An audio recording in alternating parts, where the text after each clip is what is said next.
everybody, and welcome to Flavor House Network's Weekend Eats.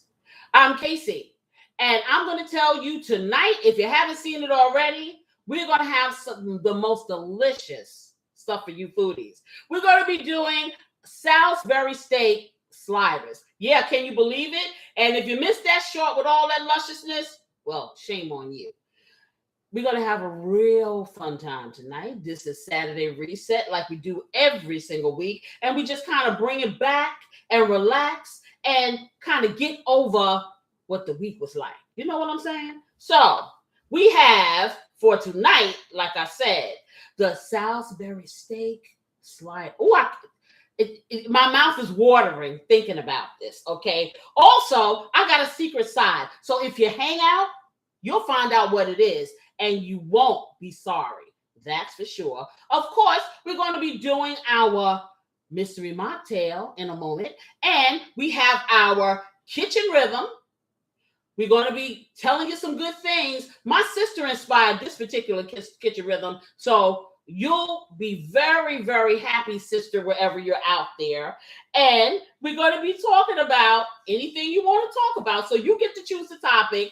Or my studio audience gets to choose the topic, or even me. We just kind of just talk.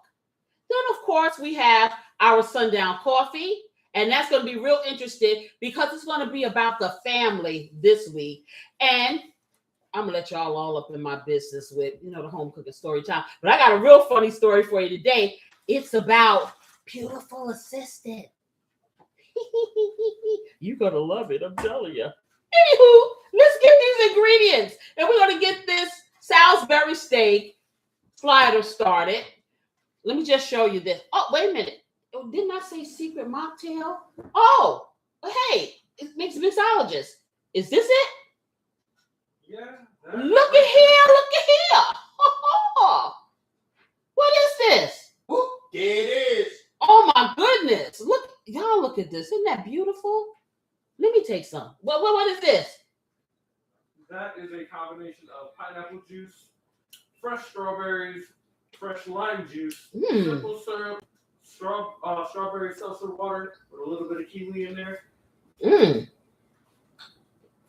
We went ahead and we finished it off with a garnish of strawberry and lemon. That is beautiful. What is it called? We don't have a name for it yet, but I will. Okay, he didn't name it, so I'm going to call it Strawberry Fizz. Okay, because you know why? Because at the top of this, it's this fizzy stuff, but it's kind of creamy. I don't know what. This is really good. How about this? You guys name it. Drop it in the comments or here in the chat. Somebody come up with the name of this because this is too good not to have a name, to be nameless. Anywho, our version. Strawberry daiquiri. Come on, that's not original, honey. What are you talking? Okay, this is Grill Master giving no originality here. Okay, I'm gonna put my glasses on so I can really see what's going on. Oh my goodness, him. Okay, hey there. Hey there, everybody. Hey there, Lone Strawberry Sunshine. I like that. Lone says Strawberry Sunshine. We got tea up in here in the house. Yeah, it does kind of look like a sunshine. You're right, Lone, because with the lemon on there, I can go with that. Okay, so we got one for Strawberry Sunshine. That's Lone. Okay, so what are we going to do? Let me show y'all this stuff. So I have 2 pounds of, it's a combination of the Wagyu burger and Angus beef, which is pretty good, and it's a whole lot less expensive than just the Wagyu burger by itself, and it works pretty much the same way. So I got that here. You use 1 pound if you're not making a lot. I probably won't even make all of this because the kids already ate, and yeah, so we're going to do this. In any case, we have that burger, and then I have, if I can bring it back up again, because I hit my remote control, my mouse. Anywho, so I have these beautiful, and these are called, I'm not going to touch them, but these onions right here are called sweet white onions. So they're like the white onions, but they have a sweet taste. Then I have some beautiful portabella mushrooms, which of course, hey, you got to have that for the Salisbury steak. And I'm not going to bore you with all the rest of these ingredients. I am going to tell you what they are as we put them in. So we're going to get this all mixed up. What I do need, though, Oh, I do see it. Okay, so that's fine. We're going to do it as we get it mixed up.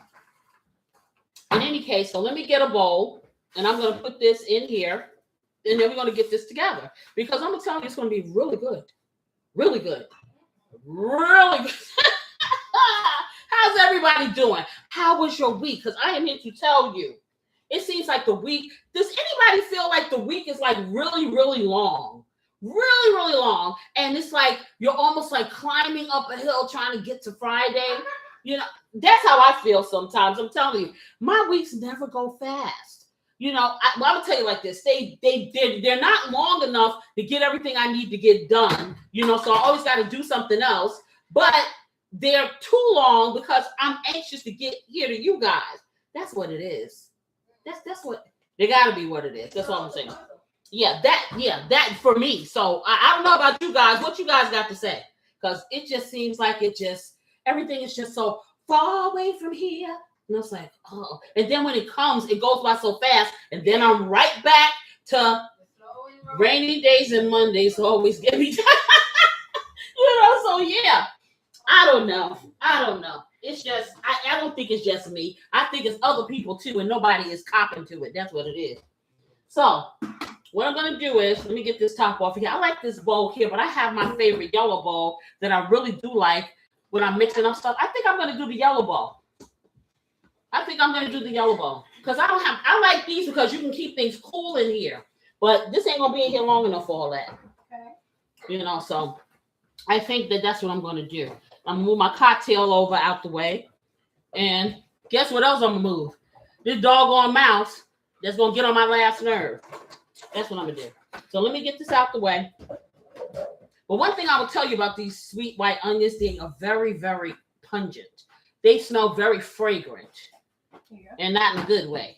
Yeah. So, yeah. Okay, so this is the trusty, how many years is this? 6 years Easter bowl that I got from the local grocery store, and they had it on sale for $1. And look how good it still is. I love it. I use it a lot. So I'm going to get some gloves on because I got to touch this stuff. And then we're going to put this together. And it's really simple. And you can see, the thing about Salisbury steak is there's really 2 or 3 ingredients if you just want to go simple. But you know, I just can't never go simple. That's just the way it is. So it's not a lot.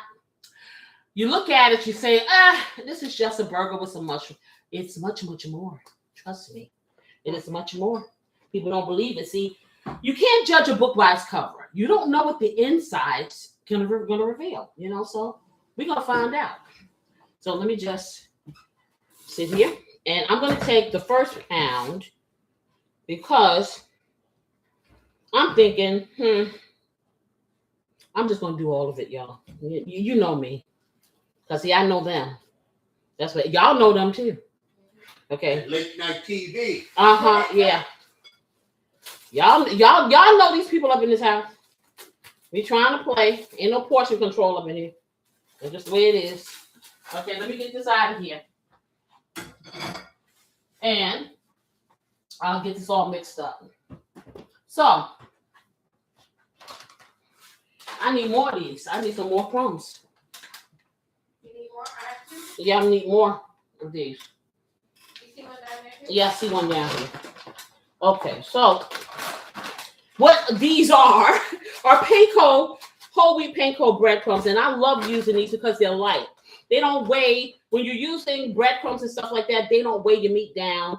They don't make you taste like you're having breading instead of meat when you do meatballs and meatloaf and things like that you want to add this stuff. So I have the 2 pounds of this, and I'm just going to kind of break it up, mix it all together, and make it one. That's the first thing I'm going to do. And I'll get it like that. So for anybody just peeking in, we are doing a delicious Salisbury steak sliders. That's what we're doing tonight with the gravy, the whole shebang. And so I'm sitting here. I have 2 pounds of some Wagyu Angus mix. You can use whatever kind of hamburger meat works for you. This works for me. And anything works for me that's on sale. I'm just telling you the truth. So let me get a piece of paper towel because I need to wipe this glove off. So y'all know how that goes. This glove here with the little hamburger stuff on it because I need to get my seasoning and I don't want that meat stuff to get on the seasoning. So let me just wipe this off. Get this in my little garbage over here. And so the first thing I'm going to do, now that I have that, I'm going to take my Casey's Blessing. And this is my all-purpose seasoning blend that I created. If you don't have any of this, which you don't yet, okay, you will. Trust me. Get rid of all-purpose seasoning that is available to you. If you are salt sensitive or you are sugar sensitive, you want to read Butterfly in the Sky. That's important. Read your labels. And I see 6 wonderful people here. Can I get 6 likes? Because if this is as good for you as it always is for me, if this is helpful, and you just being here and having a good time, hey, hit the like button. It don't cost you nothing. It sure don't. So Lone left us a message. She said Salisbury steak was invented in 1897 by American physician Dr. James. You're right. Salisbury. I was reading that earlier today. I tell you, we have such like minds. I was reading the same thing today. You are absolutely positively right. She's right. Wow. And the reason why he did it, if I'm not mistaken, he felt that beef was healthy. So he came up with a recipe to incorporate it into the diets from what I was reading online. So, okay, so we have, and I put about 3 tablespoons of Casey's Blessing in here. I made it rain while we were talking. And I can do that because, like I said, this is nothing but spices. That's it. Different spices. There is no sodium and no salt. So we don't have to worry about over salting, at this point. You said what? Oh, no. I thought you were saying something about the Salisbury steak. Oh, yeah, but that's interesting. Yeah, I was reading it today. Yeah, for real. So now I have some garlic powder. So I'm going to take garlic powder, and it's going to be a half a teaspoon of garlic powder in here. And I'm going to do the same thing with some onion powder. Half a teaspoon, because remember, I have 2 pounds of meat here.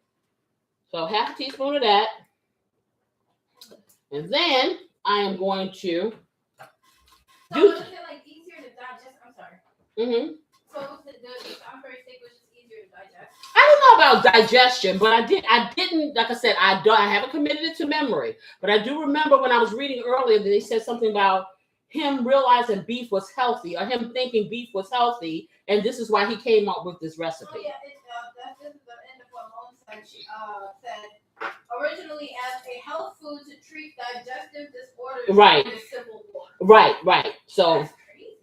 hey, well, listen, they didn't have all the technology and they didn't have all the nutrition that we have now. So what I'm doing now is, guys, I have some celery flakes, and I like using celery flakes and stuff because it has a really nice flavor.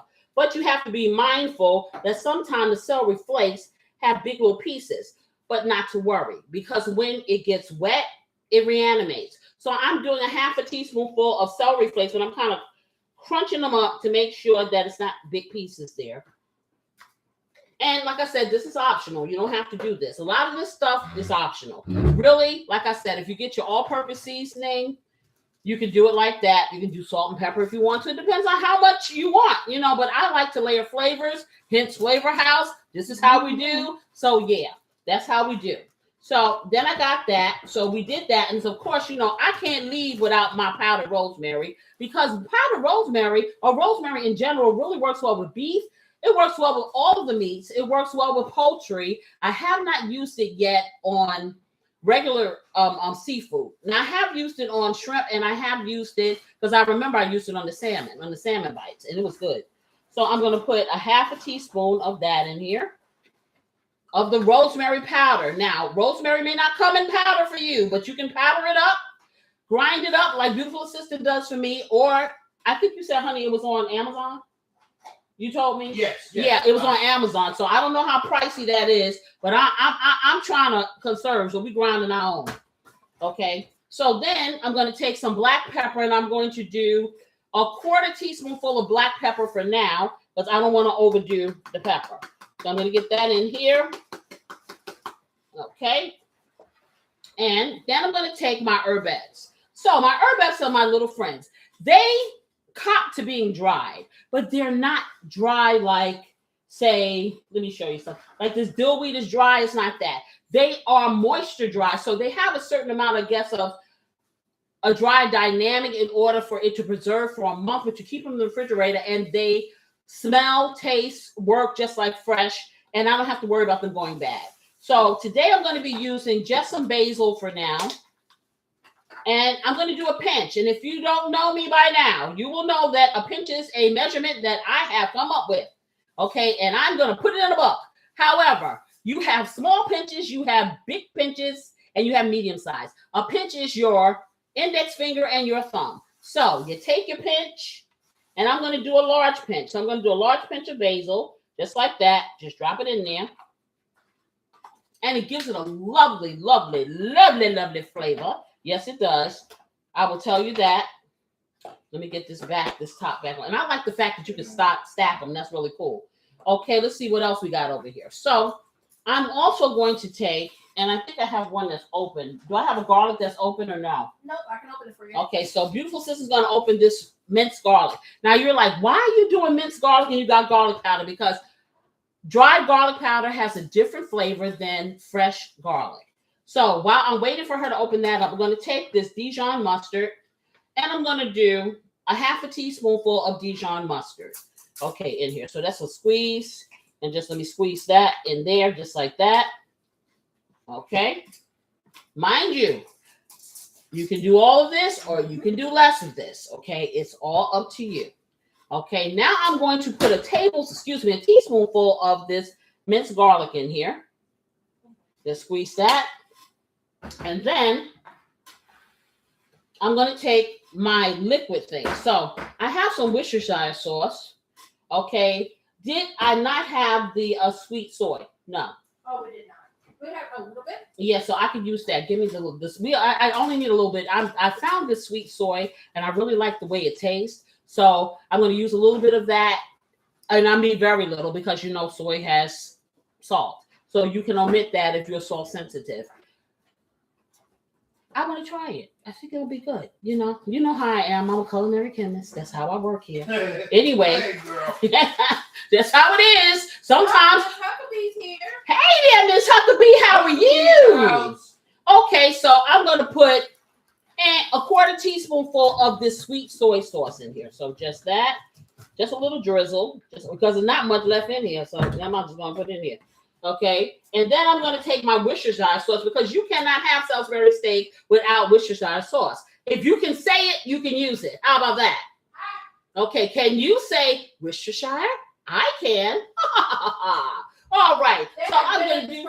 I know. So long for her to say that. Yes, I know. So I'm going to do a half a teaspoonful of the Worcestershire sauce. Okay, and put that in there. Now this has a salt component too. So remember.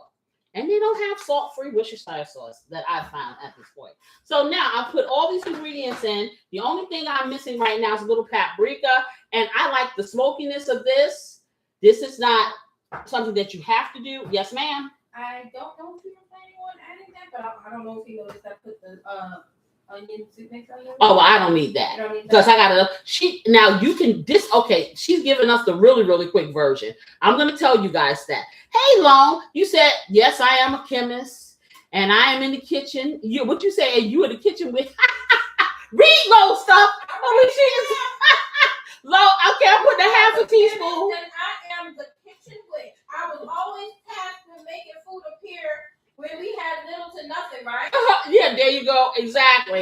We had to create stroganoff pot somehow. I know that's right. So I put a half a teaspoonful of this smoked paprika in here. Like I said, some of these things are optional. What I like to do for you guys is I like to give you foundational pieces and then you take it where you want it. This is where I want it, like that. So I got all this stuff in here right now. But what I'm going to do one more thing, which this is really experimental. Okay, so I'm going to take my... That's what I was just saying. Okay, I'm not going to take it. Okay, I'm not taking it. Okay, I see. See, every time I see an extra person in there, they look at me, point, they jump out. This is so funny. But don't call me Anyway, out. so I'm going to take a squirt of ketchup. But this is sugar, no sugar added. Okay, just a squirt. So, and that what I said is a squirt. Okay, so now that I have all these lovely things in here, I am going to get a spoon and I'm going to kind of mix it up before I put the breadcrumbs in. And then I have one egg that I'm going to use to bind it. Let me just get this in here. And let me get my spoon. Or maybe I'll get the Gigantor fork. Let's see. I'm going to get the Gigantor fork. I'm going to get the giant fork. That's what I'm going to get. Yeah, does anybody know that show? I'm not just making up this. There was a show that Gigantor. I don't know what the name of the show is now, but I forgot. It was called Gigantor. Okay, well, there you go. Okay, so I'm just kind of getting this kind of combined in here. Not all the way because, you know, I got to still put the breadcrumbs in. And then I'm going to put my hands all up in here. But for now, I'm just using my big fork to kind of get this kind of going through here. Kind of mesh through here. That's what I'm going to do. Okay, so, yeah. I want to bring it all together. Yes. We're going to get it together. Let's see. I don't know what to do. Okay, what y'all think? What song can we do together? I'll think of something. Anyway, so let's just get this all mixed up. Okay, and get that on here. And then I'm going to take these breadcrumbs. So usually I do about a quarter cup of breadcrumbs because I don't do a whole lot because I don't want this tasting like breadcrumbs. So I'm going to use the one that's almost gone, which is probably about a half a cup here. I'll probably use, let's see what I got. Yeah, I can use all of that because this is about a half a cup. So I'm doing a half a cup because I remember I have so much meat here. So for a pound, I would use probably a quarter cup. But since I got this 2 pounds here, I'm using a half. So now I have this in here. So I have one little egg here, one little egg here. And I'm going to crack it. But you know what I do when I do my eggs? I always whip them good before I put them up in here. And I still don't know the tune. So, yes, if I say it, it keeps giving me beat it. Yes. Yes, it does. I'm telling you. And, of course, this egg is flicked it. It doesn't want to crack. Look at this. Okay, it did it. Okay, yes. So the egg, it finally did it. Yeah, it did. But now I need to see. That's because I call myself trying to be lazy, and I put it in the little bowl here that it came in. So now I got to get a little fork, little teeny tiny fork. Okay, so I'm gonna do that. Let's get that in. Let's get a teeny weeny fork to do that. Okay. So let's see what we got. Do we got any teeny weeny forks up in here? Yeah. Okay. This is the surplus plastic that we recycle until it finally just pops into pieces because it costs a lot of money. So I got to get my money's worth. Yes. So I'm taking this egg, and I could just pour the egg in like this, but I like to mix it up, and I have to be very gentle because this is very shallow. I like to make sure that the yolk and the white is combined before I pour it into my anything I do, meatloaf or anything. So that's what I'm doing here. So don't judge me. What you said, come together right now. Exactly. I was trying to think of a song that was together. But my mind just went blank. Yeah. Okay, yeah. Let's stay together. Loving you whether times are good or bad, happy or sad. This egg is probably not too happy right about now because it liked to be separate, but I made it together. So I'm just, I'm being real gentle with this. Okay, so this is good because now it's completely combined, and then I'll just pour it in there just like that. Look how, hey, don't you just love it when things work out? I know I do. So now watch me do what little kids do, mud pies.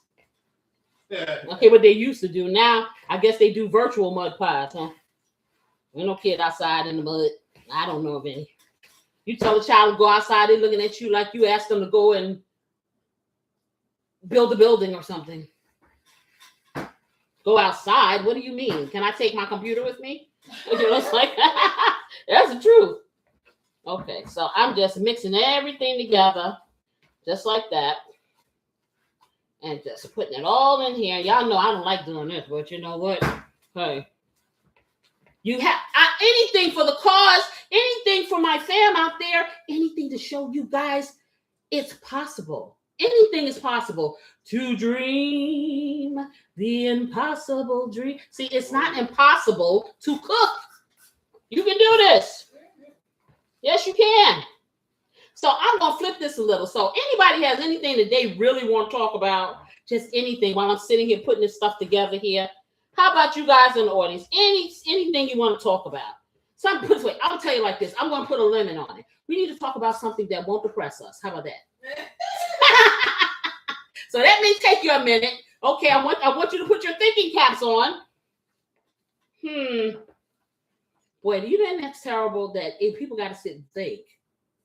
I bet you if I told you to say something egregious, you could think about it and you could do it real quick. True, but there's so much of that going around. No, but there's so much good going on. It's just that we are fed all of the bad. You got to think about that. Okay, we're not. See, good doesn't sell. Good is not popular. Okay, good is boring.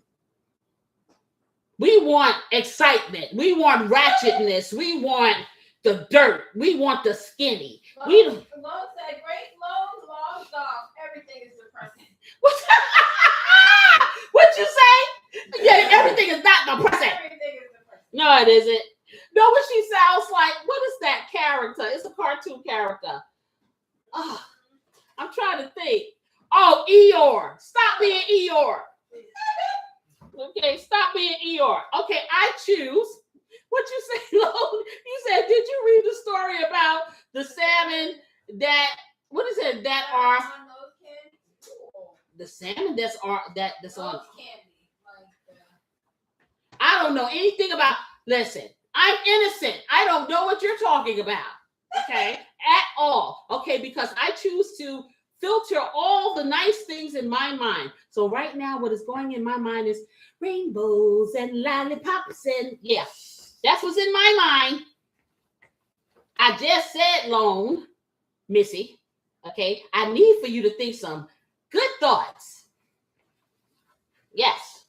So, and I'm still waiting for somebody to say, you know what, y'all? Come on, family out there. Y'all know, y'all, but yeah, tell them. Okay? You said it's funny. It's funny that salmon are swimming faster and living longer because of drugs that is possible. I can't with you. I cannot with you. You just made my glasses fall on the floor. I tell you. Okay. So this is nicely combined. And so you see how nice it's all combined. Look at that. See, just like that. So now you're gonna say, what are you gonna do with it now, Casey? I'm gonna show you how to make these little patties. At least one baby was born today. That's positive. Okay, who said that? Yeah, you guys take a while. What a baby? What baby? What? That's the thing. Period. Okay, I don't ever know what's wrong. Okay, it could be a baby ostrich. I don't know. Okay, I don't know. I'm gonna take these gloves off while I'm over here, guys, because this is this. I gotta put another pair on, but yeah. Okay, and I'm still getting crickets. So thank you. Okay, you think, oh wow, you got to think about something nice. Wow. Wow. It's a nice day out. The day is over. It's a beautiful day today. Okay, you know, really. We're getting good warm weather coming up. Wow. Y'all hear this? Do you hear this? Everybody. Okay, does everybody hear this? Okay, I give them an open forum so they can find something nice to say. I gave them an open forum so they can just talk about whatever. I say talk about something nice. This is what I get. Malone said, Casey, you're literally asking for the earth here. No, I am not. Really? I am not. Listen, let me tell you something. I'm just like, I am asking for the earth, the stars, the moon, and the sky. Okay, the galaxy above, and the valley so low. Everything. Okay, that's what I'm asking for. Y'all, I just, See, you limited us now, because it's like, wow. See, this is why media gives you guys all of the bad stuff, and they fill your mind with all of the bad stuff, and so you are like, the bad stuff is easily accessible. no, it's not. It really is. It is. You're right, because that's what they want you to think. Don't you realize? And this is what I'm going to talk about. Don't you realize that even though the news and stuff report stuff, it's a television show. They get ratings. So I'm sure if I was up here talking about all kinds of ratchetness, I'd have 25,454,305 million people tuning in right now. But because I'm over here trying to take your week that probably was not happy all the time and bring it down a level, I got 7 people. 7 people over there looking. I got y'all over here fighting to find something nice to say.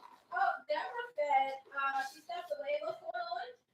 Okay, Deb. Some nice topics to talk about. Deb, this is your fault. This is your fault, okay? Because you started this part of the show with, so what's the topic going to be tonight? Okay, a couple of weeks ago. So I decided, wait, let me fix this thing, get on my nerve. I decided, yeah, we're going to have a part of this show where we can just talk about whatever comes off the top of your head. And we just have a conversation like we were talking about old school stuff being better than new school stuff when you asked that question. So I said to everyone, everybody, let's talk about something. Let's talk about something positive, because we feed so much negativity into ourselves. It has an effect. I'm still waiting for them to come up with something positive. Malone said, remember the first rule of the news: if it bleeds, it leads. Is that right? Yeah, and I'm gonna be totally honest. The news, all the social media stuff like that, it is geared towards ratings. So I ain't that chick for real. You know, it's like I got enough negativity that just is everywhere. I do not want to purposely put it out there if I don't have to. Yeah, there's a lot of stuff going on in the world for real, but there's a lot of good going on in the world too. There you go. She said, yes, Jesus loves her. Yeah. Okay, there you go. That's a great one. There you go. There you go. That's the best you can do. Okay, whether you believe or not in a ultimate power. Okay, the fact that whatever you believe that woke you up this morning, that's a good thing. Think about it. Even if it was an alarm clock, go over there and kiss that alarm clock, because it got you going. So I'm going to take a little piece of this, and you can measure it off as you want. But see, I got these little buns, and so you know this is going to shrink because it has a fat content, unless you get something that really isn't that fat. So I'm going to take one, and I'm going to make it probably this big. And the reason why, and see, when I do my Salisbury steaks, I make them oval shaped. I do not make them round like a burger, because it's not a burger. It's a Salisbury steak. So I remember Salisbury steaks from when I was in school, and they used to have them for the school lunch. Even though my mother used to pack my lunch, sometimes I would buy the school lunch because some of the stuff just looked really good. But my mother always packed me a good lunch. So, hey, I just ate both of them. I'll tell you. I ain't gonna even lie, because I had some good stuff in my stuff. My mother did it up. But, so you know how kids are. They want to be like Mike.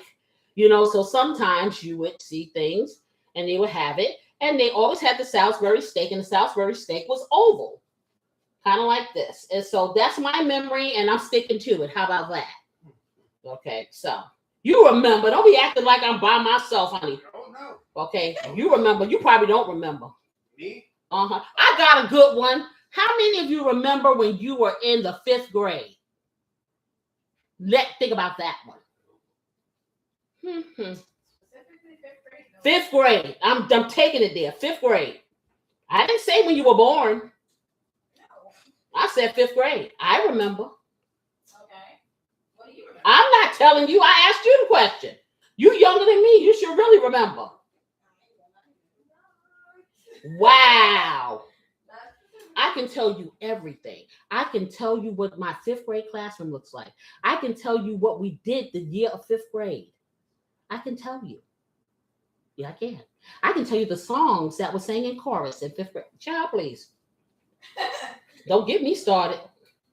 So, I know this looks pretty big. Yeah.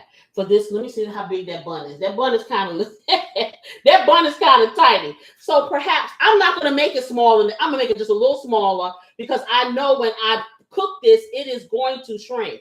And I like for my sandwiches to be ample. Y'all know this. Okay. I don't have any little teeny tiny eeny weeny whatever.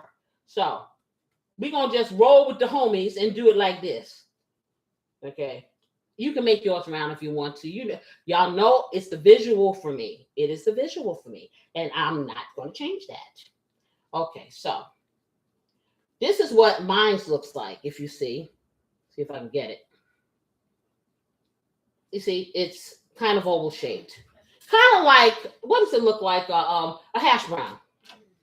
Okay, and so I'm just going to lay it here. And so I'm going to fold, and I'm going to press it in the middle and make it a little flatter in the middle like I do with the burgers because, like I say, things cook from the outside in.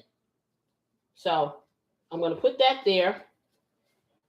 And what I need, beautiful sister, if you could get me some of that nonstick foil, I'm going to put it on top of here so this doesn't stick on here. Yeah. And so this is what you got. Okay, and then it's going to shrink up and probably be 2 times smaller, and it'll fit on the slider bun that I have.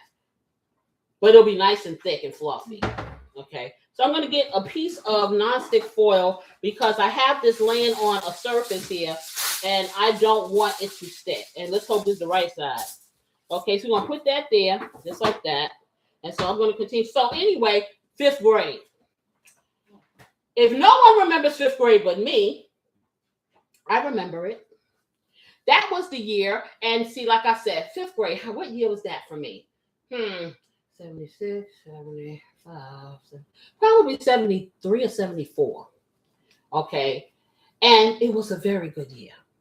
Yes, it was. Because I went to a new school that was a bus ride away. I live in New York. I lived in New York. I was born and raised there. And it was a bus ride away. So that was hey, Huckabee, you said, okay, these are sliders or hamburgers, with big green bell. What'd you say? Sliders and hamburgers, with big. Nah, these ain't no big green bell peppers in here, but these are Salisbury steaks. You said what you say? You wasn't educated here.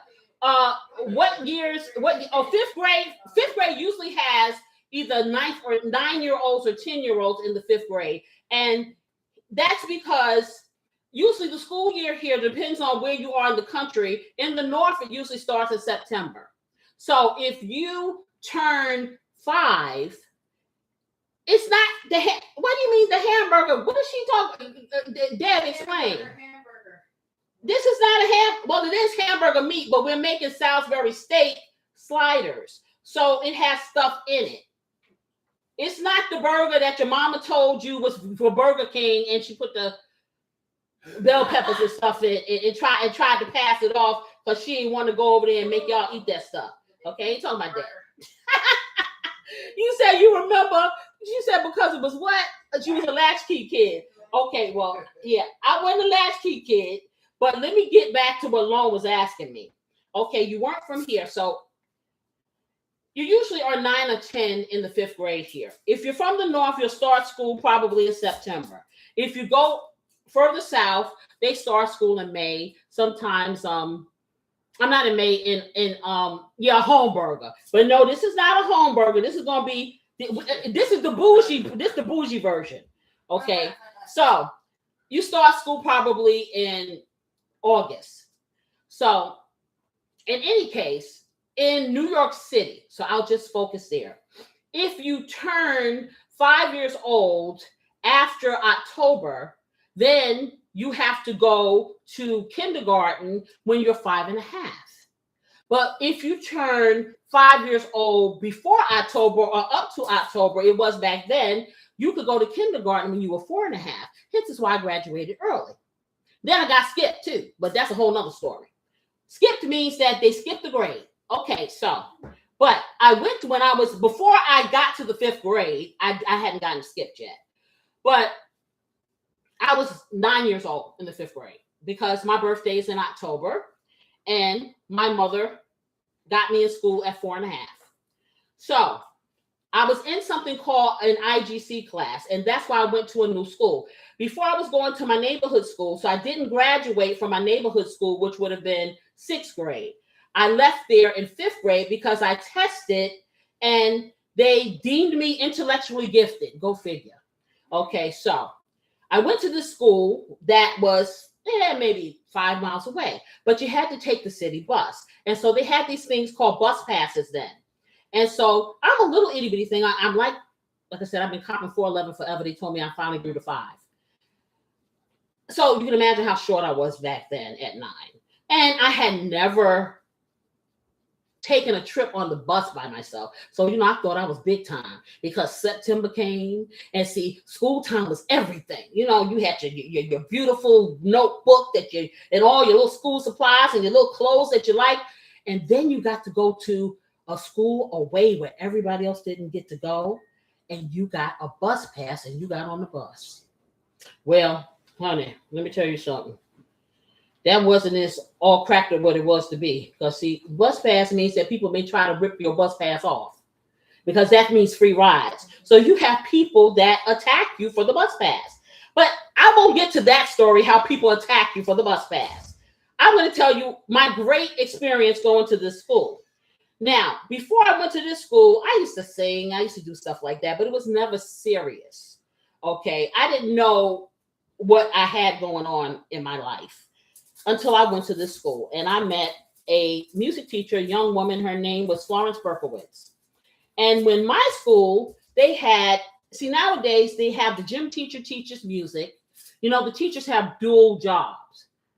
Well, not when I went to school. You had a drama teacher who taught drama. That was it. You had a dance teacher who taught dance. That was it. You had a music teacher who taught music. That was it. The gym teacher taught parallel bars. That was it. Okay. So they didn't have no dual jobs. They had one job. They didn't go off to Walmart after they got off at 3:00 in moonlight. They do none of that. Oh, I got a message. Okay. She said I started school pre-K at 3 years and 11 months old. Wow. My mother wanted me out of the I knew you were going to say something like, you are terrible. You know what? Anyway, so you were just a little bit, you said you had a diaper on, huh? Okay. Anyway, so like I said, went to the school and I discovered who I was. Now at this time, I think it was 73. We listened to an eclectic mix of music, right, honey? We listened to all kinds of music. So we were not just segregated to listen to R&B or whatever. We listened to folk music. We listened to jazz. We listened to everything. And so everything was popular to us. And this young teacher, because she was young, she played all of this music. So I learned a lot about different genres of music from her, because I decided to speak up one day. I really liked Sammy Davis Jr. If you don't know who that is, look it up. And he used to do a song called Mr. Bojangles. And I loved this song. I'm a little kid, but see, my father was into music, so I liked all that kind of stuff. I was a little kid with an old heart. And he had this whole routine he used to do because he tap danced and the hat and all that stuff. So you have to go on YouTube and look up his act, but he did Mr. Bojangles. But the song was really nice, and I love the song. So she decided one day that was going to be a song for the chorus. And she wanted somebody to sing 2 or 3 lines of the song. Well, of course, crickets. Nobody want to sing. I don't know where I got the gumption or the nerve, because I was quite shy back then. But I think the music spoke to me, and I sang 2 or 3 bars of that song. Why did I do that? That opened up the floodgates for this lady. She thought she had a prodigy. And I am telling you, that took me from being obscure in this school to being very popular, something I never was, because I could sing.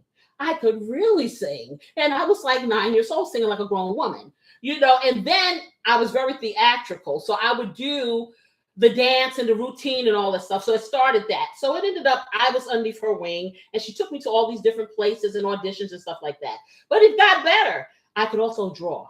So I was sitting there in art class, and her friend is the art teacher. And so they have us drawing something, and I was bored. So my little friend was sitting there, so I sketched her.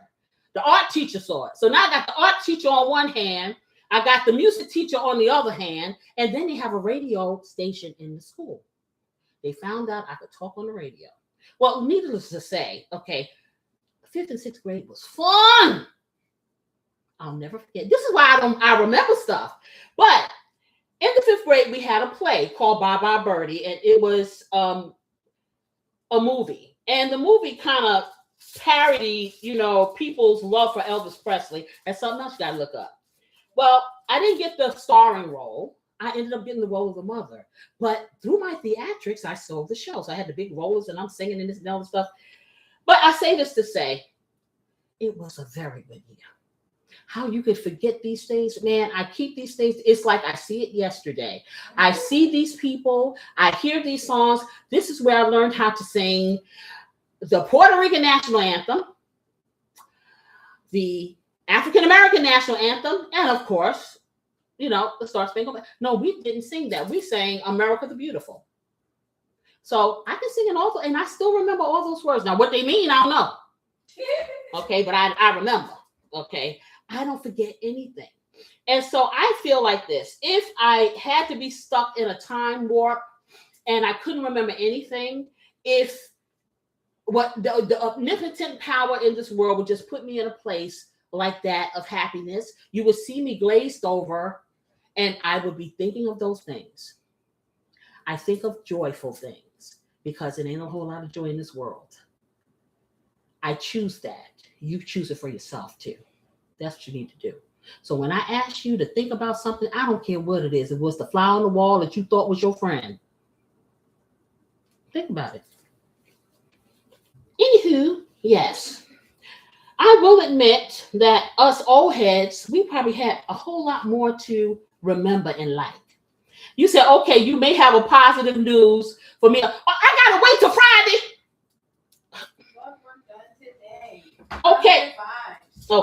Okay.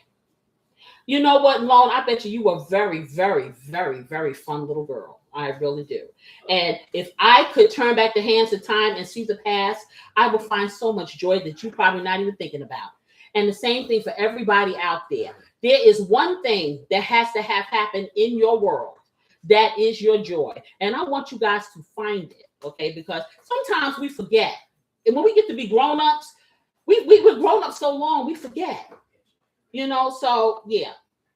So I want you guys to remember that, for real. You said what you was a class clown. Well, there you go. Bye. And so yeah, I'm gonna tell you, I have to, and this is why I listen to music a lot, because sometimes the music brings back those memories that I forgot. I don't forget nothing, but it just brings it to life for me. It brings it to life for me. Yeah, and that my 36-year-old daughter cannot remember that she was a 5th. Yeah. Yeah. Yeah, there had to be something good in your life.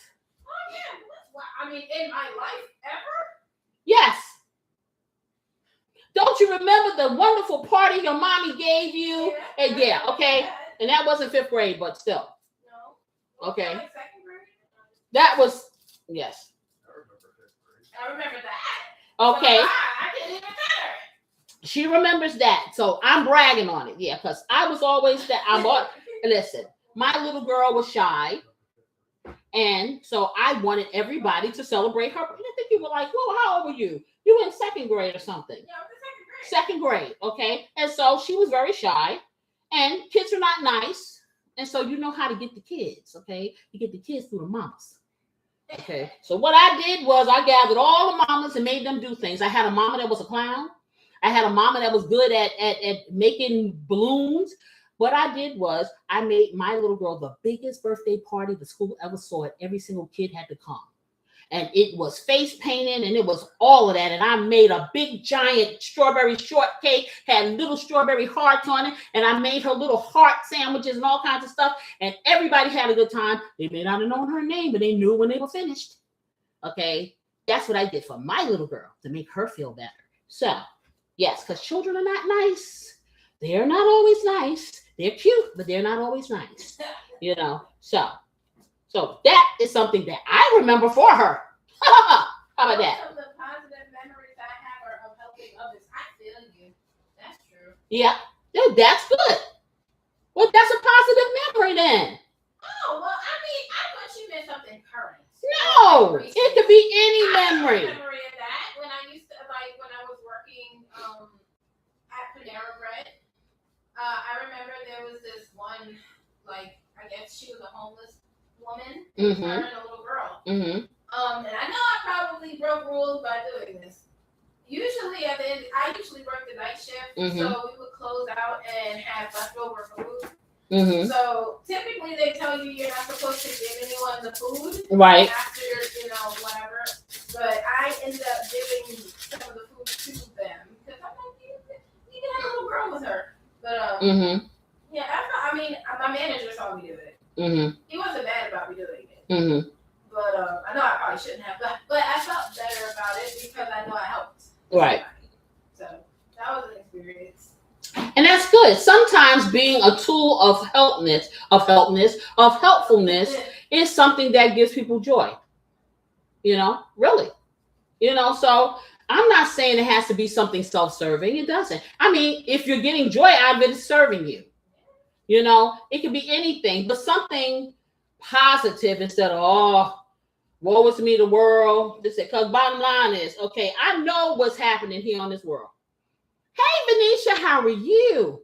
You didn't miss a whole lot. We're over here talking about, finding something to talk about in our week, in our lives, in our existence that is positive instead of all the negativity. And we are making these delicious Salisbury sliders. So as I'm sitting here forming them, I am trying to get my family, all y'all, my family here, to think of something positive. So I told them about my experience in 5th grade, which I loved.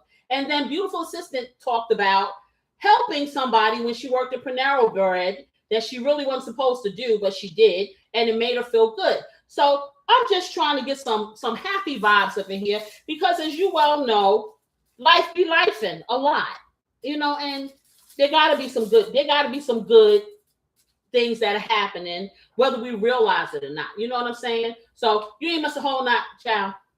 Okay, you said my little cousin lost 41. Ooh, That's awesome. that's good. Since January and has a new boyfriend. Okay, and has a new boyfriend. Excellent. Okay, that's good. See what I'm saying? Now, did that hurt? Ain't gonna hurt nobody. Okay, to think something positive. Okay, I feel better already. I'm telling you, when I got on this thing, which says she does my hair. Oh, she does your hair every 6 weeks. Okay, cool. I bet you she'll do it with a smile now. A big old smile, huh? But the thing about it is, like I said, please. I was in a lot of pain when I came up in here, and I'm still hurting. But I feel the endorphins, just thinking about positive things, has made me feel a little better, for real. And that's what you guys do for me. And I hope anybody that's watching this, I hope this can do this for you. This ain't all about just this. We're just talking about any old thing right now because I am making these patties, and I don't believe in dead air because dead air gets on my last nerve. So we talk about things. Yes, we do. And it could be relevant to you. It can get you to thinking about some stuff or not. Or you could just sit there and just let yourself float on. Anywho, I've done it. So I've made all these beautiful things, and I'm going to show you because Venetia just came in. And so, like I was saying, Venetia, I make my Salisbury steaks in oval size. They are going to shrink. Okay, that's why I made it kind of big. And then you put a little indentation in the middle of the night. Yes. So, but I was talking about all the different music genres that I've been exposed to. And my husband's a real old head. I was telling him, listen, he was upstairs listening to some stuff. And I heard it before, but it's like the stuff he really likes. It's like his mama probably listened to it. Yeah. Because everything he's singing songs like, okay, you were probably two. And I know the songs because I like music. So I'm like, come on, you come into my life. You know, something like that. It's something else. Okay. He's really into contemporary jazz. Because we were talking about some Stanley Turpentine or Turpentine. Who, what? What's his name? Stanley Turpentine. Okay, yeah. Was that the one that I asked you what the song was? That was John Coltrane. And what was that? My favorite thing. My favorite things. John Coltrane, and I do know the song, but I didn't know who made it. You know, so for me, my favorite is Grover Washington Jr. Okay, Mr. Magic, and if you don't know about it, you better find out about it. Okay, so that's that. So now I got these all ready. Let me just I'm trying to put a little bit of water in this bowl to get some of that debris out. Okay, so now I have them all nice and cute. So I'm going to move them over here, just like this. See, just like that. Let me get them over here. Let's see. Let's put it on this side. And let me move this back because I'm going to fry them up in my cast iron skillet. And I think I'm going to need my other big skillet, 12 inch, because I'm going to have to move them over when I make my gravy because it's so big. Okay, but for now, we're going to show you, Venetia, also. You forgot. You didn't get to see it. We're trying to name this. Lone said to call this strawberry, what was it? Sunshine. Okay, this is the mocktail that's going with the Salisbury sliders. I'm going to taste it again. It's very tasty. It's good. So I'm gonna get that. Beautiful sister is over here she's trying to do the limbo, y'all, and get underneath my wires and get this thing. Okay. What you say? You started Mandarin language courses once a week on Monday nights to help. See, you got good things going on. Let me tell you something. Won't be trying to play us, okay? She tried to act like she's Eeyore. She's not Eeyore. Okay, she's Eeyore with a little rainbow over her head. That's what she is. Okay, so we got that out. So she got my big pot. Okay, now I'm going to go over here and I'm going to brown these up. Let me get this over here. And the reason why I got this pot because the cast iron pot does what I needed to do, but for these big things, we'll be here forever, ever, forever, ever. We ain't trying to do that. So let me just move this over here. And like I told you guys, I want to talk about some kitchen rhythms, okay? And the reason why this topic came up for me is because my sister, I was telling you, my sister, she will go for the cereal in a minute, okay? Because she be tired. She be running the streets. For somebody who is 8 years older than me, you would think she was 18 years younger than me because she stay in the street. Or I call her the street urchin because she's everywhere all the time. And when she visits me, I feel like she's a celebrity because she has an entourage of hundreds of people. Because my sister is that person, that go-to person that everybody wants to be heard with, I guess with.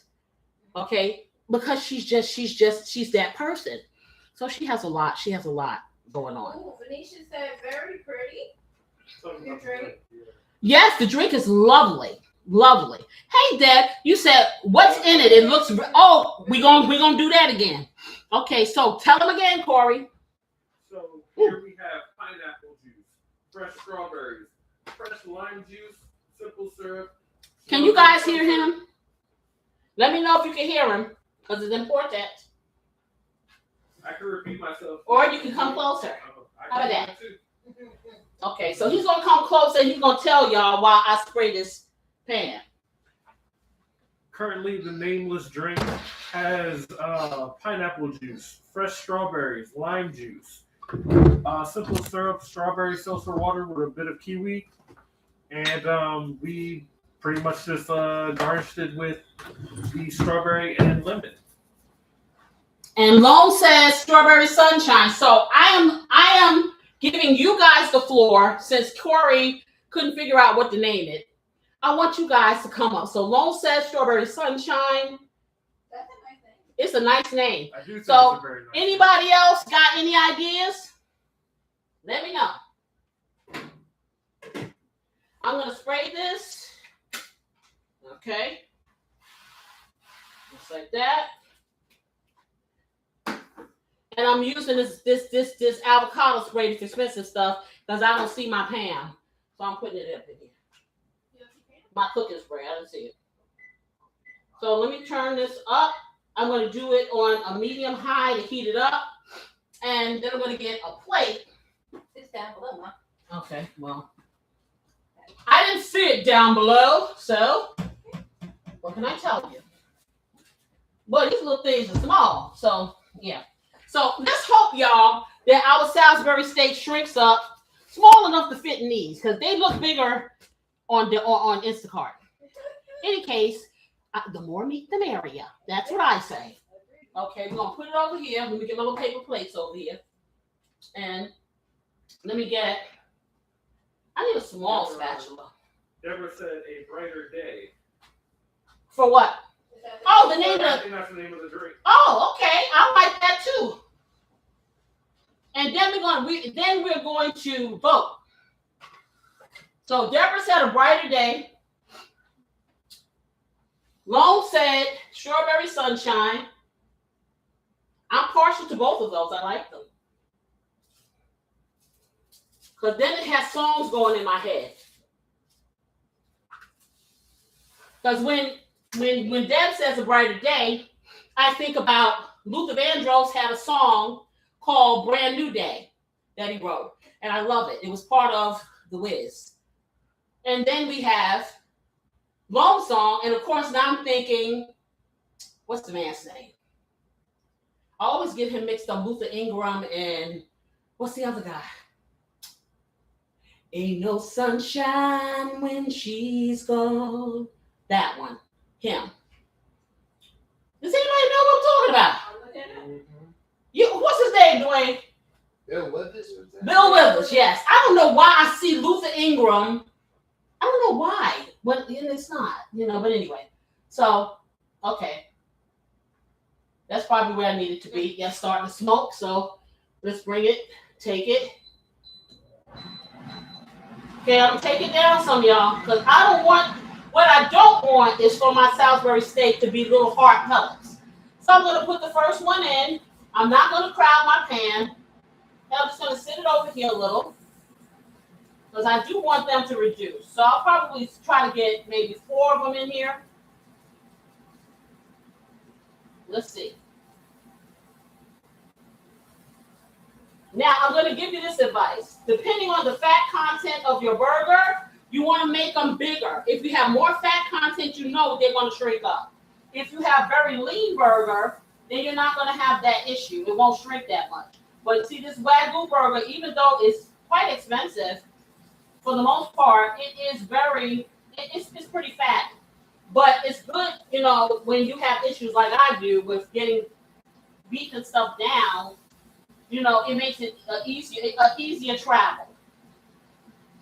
Okay, so I got 5 in here. So I got this on like a medium heat. So 4 for me. And I'm going to watch it because, like I said, I just want to lightly brown them and put them to the side because I'm going to finish cooking them because we have our gravy and stuff. So we don't want to overcook it. And we're just going to kind of sear it. Let me wash my hands.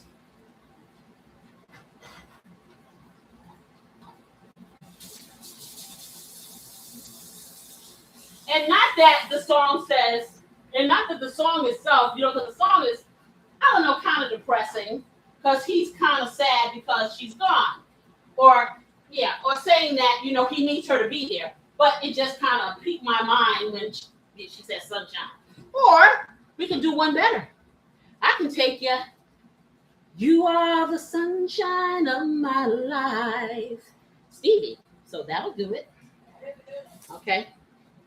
I remember. See, listen. There's a song for everything, every stage of my life. I tell you, and every time I sing one, I have these flashbacks. I really do, and I can tell you what happened during that time.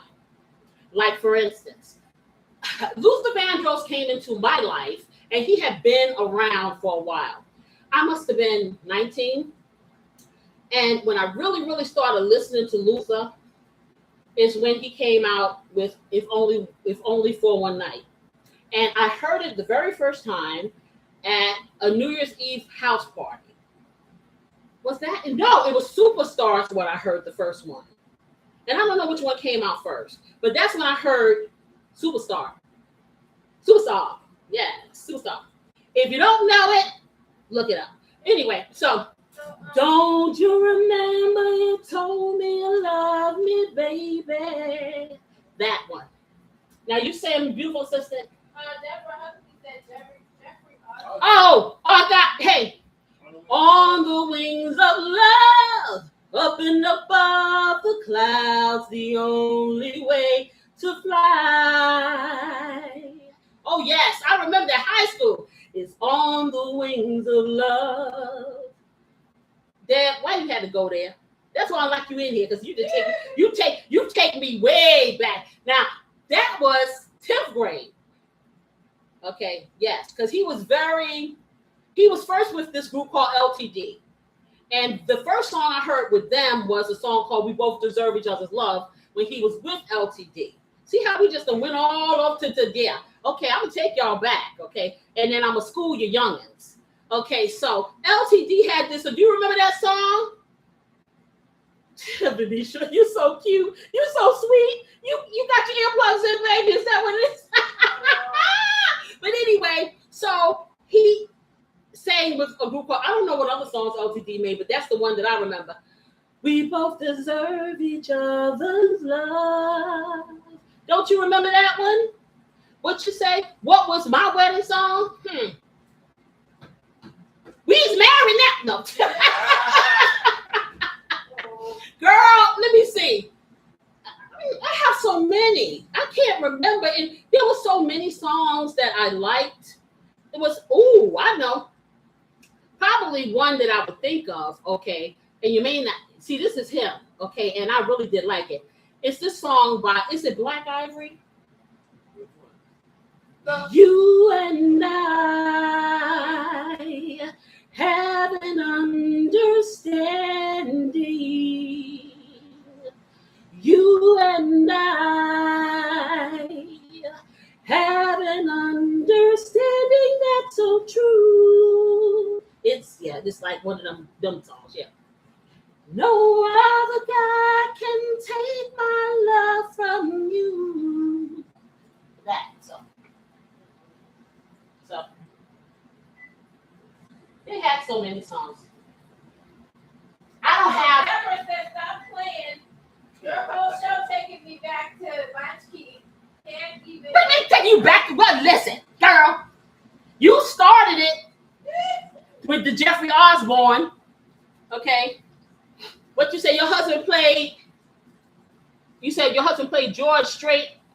I Cross My Heart. Who is George? What George Michaels?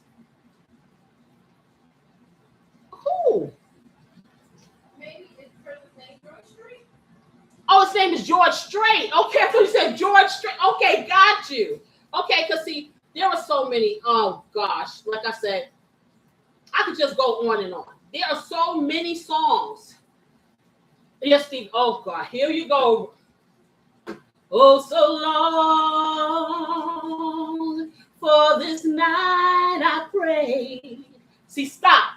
That a star would guide you my way to share with me this special day.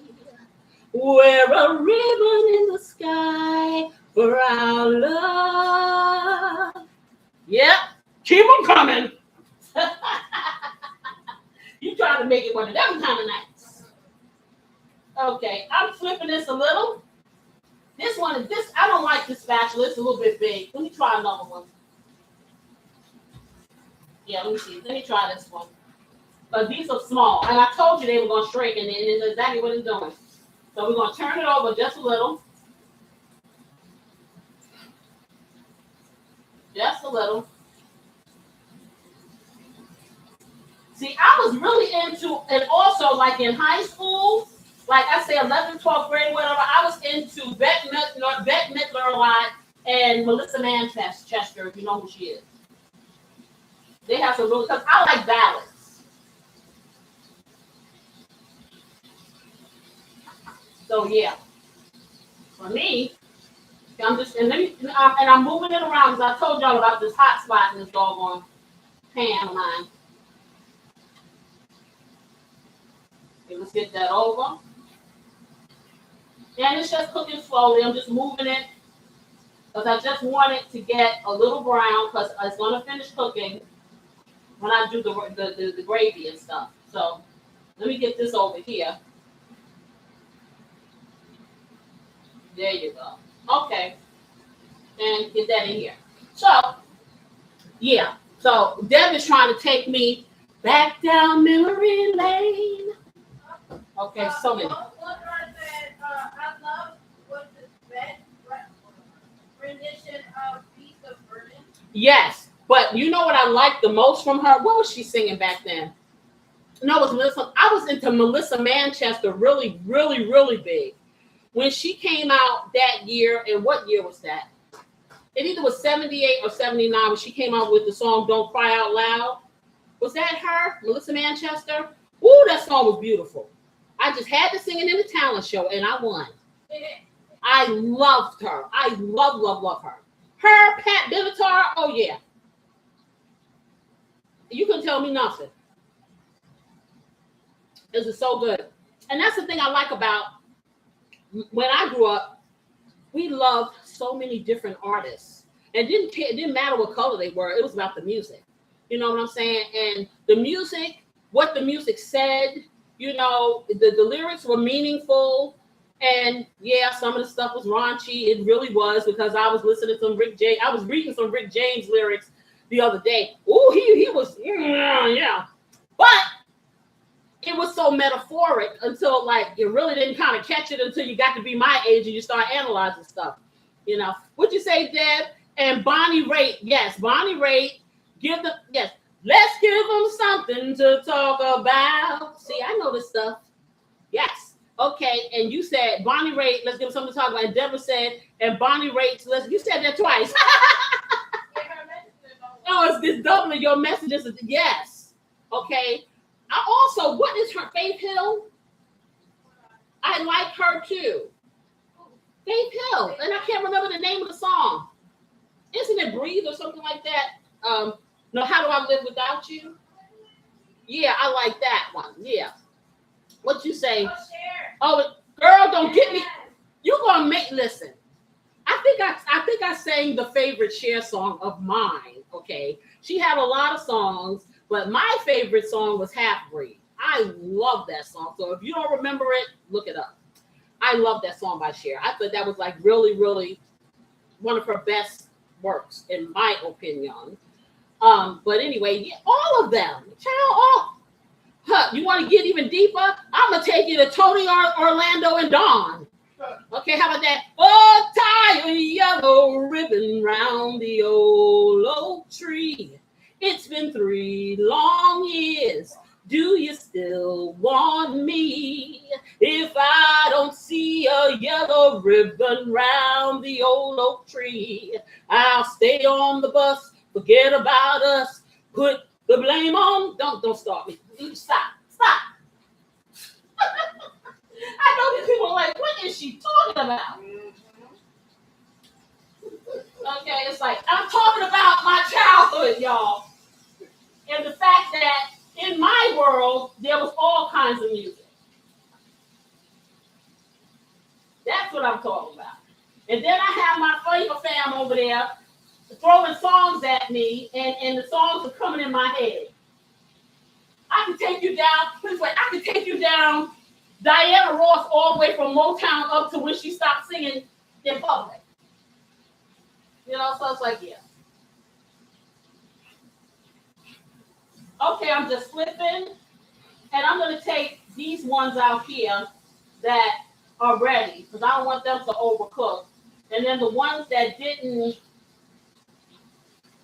get all the brownness that I wanted because they were not in the hot spot, I'll just leave them in here for a couple seconds. So let me take these out. And I'll just show you how far you want it to go before you take it out. And how much it shrunk. And that's why I was saying, that's why I made it the size that I did. And this really didn't shrink as bad as some burger will shrink on you. So let me let y'all see. So you see what I'm saying? And this is why I did the oval. You see how small they got, how big they were? So they're going to fit perfectly on this slider bun. And you're going to have some overage because you're going to have enough meat on here, you know? So it's going to be good. So let me see. Let me get y'all out of here. Just like that. And I'm going to put the other ones in. I have 3 more to put in. And then I can transfer them over.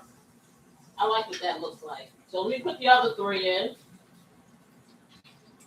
And as you notice, I'm not really frying this really fast because I don't want the outside to get crispy.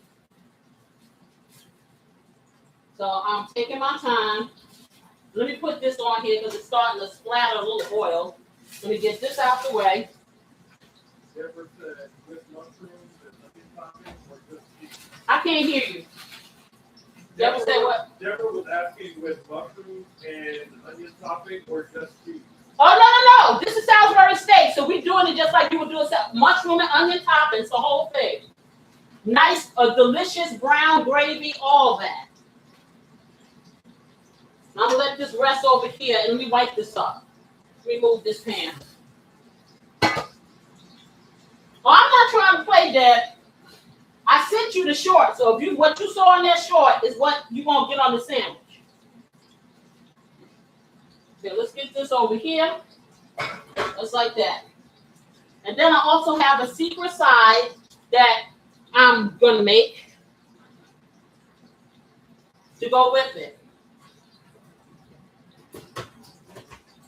All right, so we got that over there. This is cooking. Let me make sure that, okay, that's fine. I'm going to take it down to 5. Because like I said, once the skillet gets hot, then it gets really hot. You know what I'm saying? And then I don't want it to overcook. So now that you've taken me back to every song I can think of in life, I'm going to talk about the kitchen rhythms. And the topic for kitchen rhythms this week was inspired by my sister, like I said, because she was talking about how she wants to eat home cooked food, but then by the time she cooks it or she gets in there, gets out from wherever she is, she's tired. So I thought about food that feels different when you are tired. Okay, so I'm gonna ask y'all something. Have you ever cooked the same meal, but it didn't taste the same? Okay, not because the recipe changed, but because you were tired. See, we don't talk about this enough. When you're tired, I don't know, it's a whole different trajectory sometimes. And sometimes things just don't feel the same. They really don't. I know when I'm tired, it's just like, whatever, really. And it's like, I don't enjoy my food as much if I'm tired than if I'm not. You know, I may eat something, I may eat a little something, I may not eat anything, but I got to get my bearings about myself. So the thing is, cooking is not just a physical thing, it is emotional energy. It really is. And if you want to do it intentionally and not just slap stuff together, just to put in your mouth, it really is an emotional journey, especially when you're cooking for other people, because then you want them to like it and this, that, and the third. So when you're tired, your patience is short. I know a lot of y'all know about that short patience. Your creativity level drops. So all the little extras that you might do when you're not tired, you don't want to do, okay? And your care level may shift. Like I said, if you're tired, my husband's favorite thing is, I'm going to get an egg sandwich. Now, mind you, if he ate all the egg sandwiches because he was tired, there will be no eggs left in the world because that's the what do you want. I'm just gonna have an egg sandwich. I'm like, man, really? He's not gonna have it. That's all he ever says. But that's that tired him that doesn't want to make a decision, even though he's not cooking it. He don't even want to think about it. It's like I'm just gonna put something in my mouth, and so that's what she was saying. So you're not just cooking food; you're cooking with a state of being, how you're feeling, and so that's what we explore when we do these kitchen rhythm things. It's not just about the art of cooking or recipes or knowing that. It's about how you feel about your kitchen, how you navigate in your kitchen, the things you do day to day in one of the main places really in your house, in your kitchen.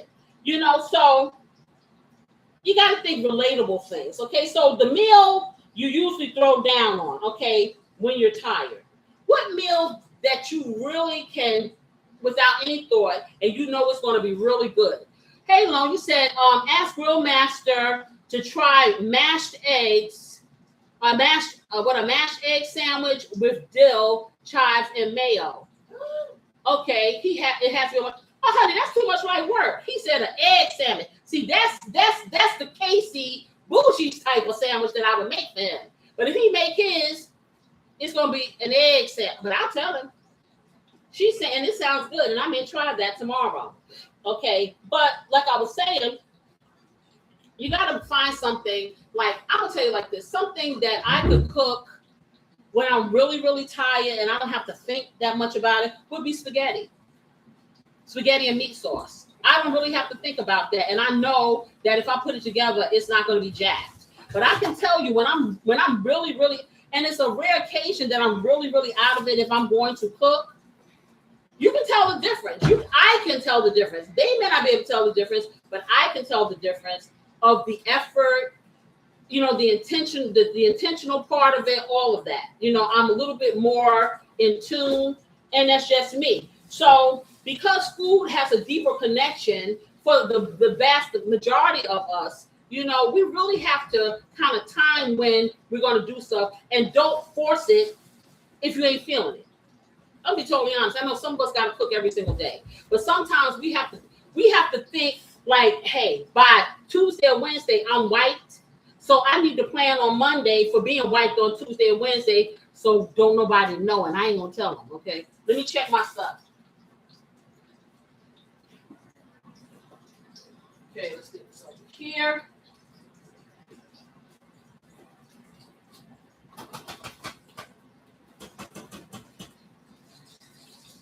Because even with this on low, it's still hotter than it was when I started. So I'm taking it on, I'm putting it even lower. Because I don't want it to get crunchy. Okay, let me move this around. Put this other one on the hot spot. Okay. So yeah, that's important. That really is. We don't think about this stuff enough. We don't think about all of the facets and the dynamics of cooking, and why we don't and why we do, and why some people say they love it so much and it's like therapeutic for them, and some people are like, hey, this is a drag, and I'm going over there, I'm hurrying on down to Hardee's where the burger was a charcoal broil. Okay, it's like I said, I think at some point everybody, I think if you put a home cooked meal in front of somebody who does not cook, they're not going to sit up and tell you, oh no, I don't want it. Yeah. They really aren't. If it's some good food, they are not going to tell you they don't want it, but they will tell you I don't want to cook it. I'm gonna eat it all day, but I don't want to cook it. I've had people say to me, "Oh, do you do personal chef?" No, I'm not doing no personal chef. I'm gonna show you how to be one. Okay, because everybody, see, I firmly believe in I can feed you, but I can teach you how to fish. You see what I'm saying? I can feed you some fish, but I can teach you how to fish, and you will forever be fed. Now, whether you choose to do it all the time, it's up to you, but you have the skill. You see what I'm saying? So, no, I'm not trying to personal chef you because you couldn't afford me. For real, to be totally honest. So, you know, you want to shift the way that you think of things. So here's the kitchen rhythm secret. And like I said, you got to be practical. You got to know your energy level. You got to stop thinking more. You got to stop letting your mind run what your body can't do. Or as we used to say, stop writing checks you can't cash. And I'm just being real. So that means looking inside and understanding, hey, this is what my life looks like. Let me step into reality and structure things around it. And then it's going to be a little bit more easy for you to, and maybe that night when you're going to have that fried egg and some breakfast that's left over from the morning or whatever the case may be. And ain't nothing wrong with that. Don't let anybody tell you that dinner food got to be dinner food. Dinner is whatever you like. Dinner is whatever you feel like fixing. Dinner is whatever your taste buds say yum yum. As long as they're saying yum yum, hey, without the cereal every night, because yeah, you need something more than cereal. You need some protein. But at the end of the day, you want to be able to do what you feel you can handle and not let somebody pressure you into something that you can't. Capiche? Y'all feel me? Okay. But tomorrow, like I said, I hope it doesn't rain because we're looking for the grill master to do his magic. Right, grill master? Yes, ma'am. Okay, let's check this out. So let me check this other one out. See what's going on. Okay, so this is ready to come out. I'll put that over there. This one needs to brown a little more. Yeah, this needs to brown on both sides. Oh, yeah, I'm not feeling this one. Let's take you out. And see, this is not, right now, if you like rare burgers, this will be it. Okay, but this is not what I'm doing right now. I'm making Salisbury steak, so. Let me get this wiped up. Okay. I'm looking for my microfibers. There they go. Let me get that up. Okay, let's wipe it up. And clean that up. Okay, so we have all these little lovely little Salisbury burgers over here. Okay, just like that. Just wipe it. And then I'm going to do something. I'm going to show you a hack, a hack. I'm going to show you, okay, the traditional way, but it's going to be mixed with a hack to make it faster. Okay, because we're talking about how we're going to make it palatable for us to do the things we want and to still have those flavors. So let me get this out of the way. That's almost ready. So normally what you would do at this point, you're going to be thinking about your gravy. So you can do a roux. And a roux takes a little minute. You can do a roux and make your brown gravy and season it up and you have a lovely gravy. Or you can do what Casey's going to do. I'm going to do a hybrid. Okay, so they just happen to have this beef gravy on sale. The Heinz. Heinz has a decent, I wouldn't eat it by itself. I always got to hype it up. I usually get the store brand, but they didn't have the store brand actually was more than this. So I took this and I got a little bit. But this is going to be a base for me.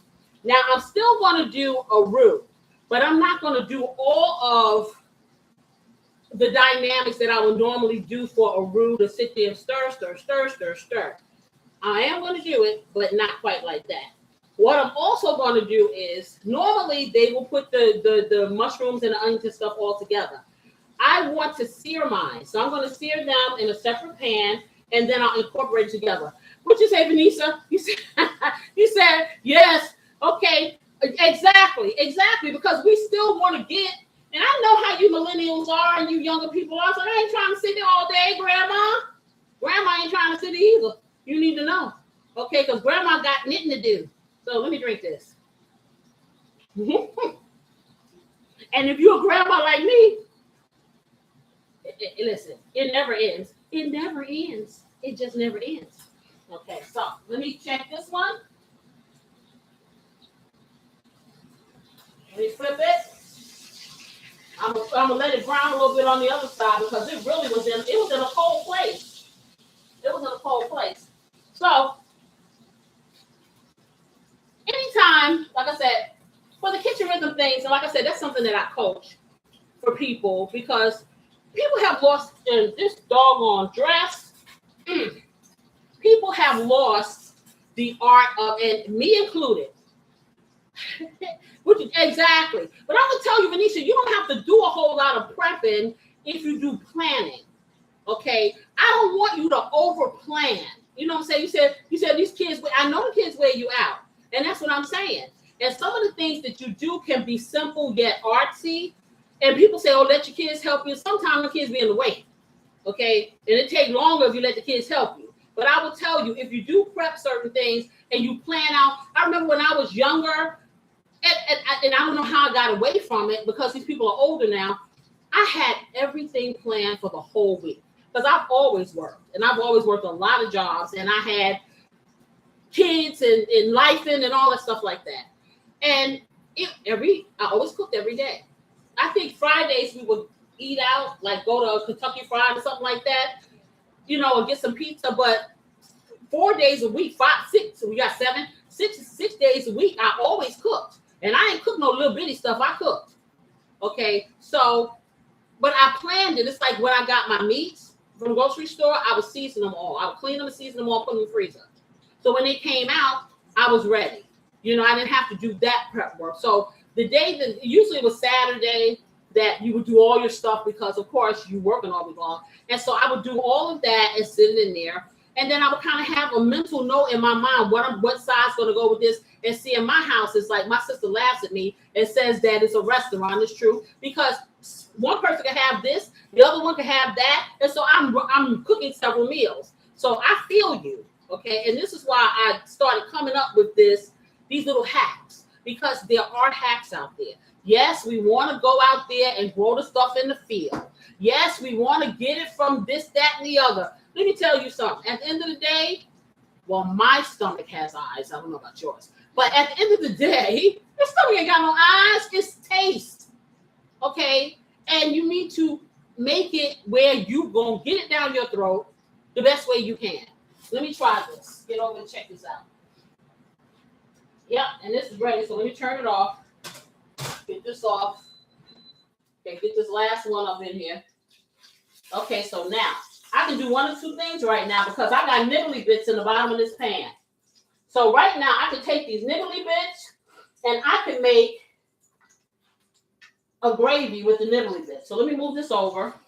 I can take my nibbly bits and this oil from this hamburger and make a roux and make my gravy from scratch. But what I'm going to do is I'm going to take some of this oil out. I'm going to take my nibbly bits. I'm going to make a little roux, and then I'm going to build it with the fast stuff. You feel me? Oh, Venetia said, kids wear me out, and then she said, I'm going to start prepping. That can be helpful. And Deborah said, I totally understand that statement. When my daughter was small, I would cook all day, pretty much, for a great part of the day on Saturday or early Sunday morning before we left for church for the week. Right. Friday night was usually Friday and a movie pizza or and a movie. Right. And yeah, but don't you remember? It was like I figured out I had X amount of dollars for the week to do grocery shop. I made it work. It wasn't out of control. I made it work. And my children were well fed. They had the things that they liked. They had the things that I made them eat, and they had, because like I said, I'm very liberal when it comes to, giving you what you want, okay, within reason, so that's the thing too.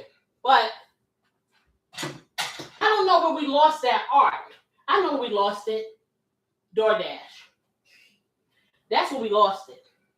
Because I'm going to tell you, when I had to walk up to where we had to go, 14th Street, when we were in New York, we lived on 3rd Street, and we had to walk up to 14th Street to get that chicken.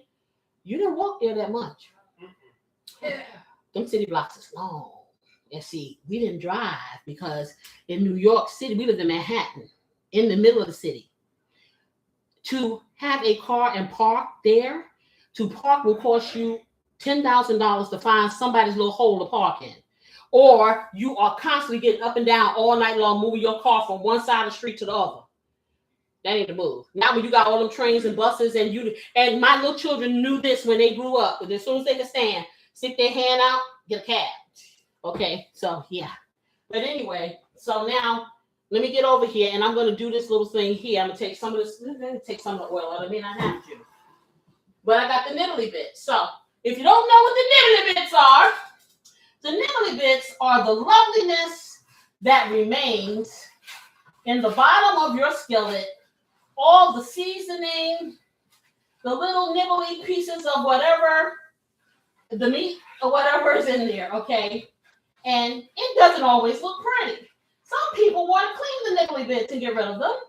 I say, like beautiful royal remainders, keep them nibbly bits up in here, okay? Because the nibbly bits taste good. So, we're going to, now normally if you don't have nibbly bits and you want to make a roux, the rule of thumb is this. Usually about 3 tablespoons of flour to a 1/4 cup of whatever oil.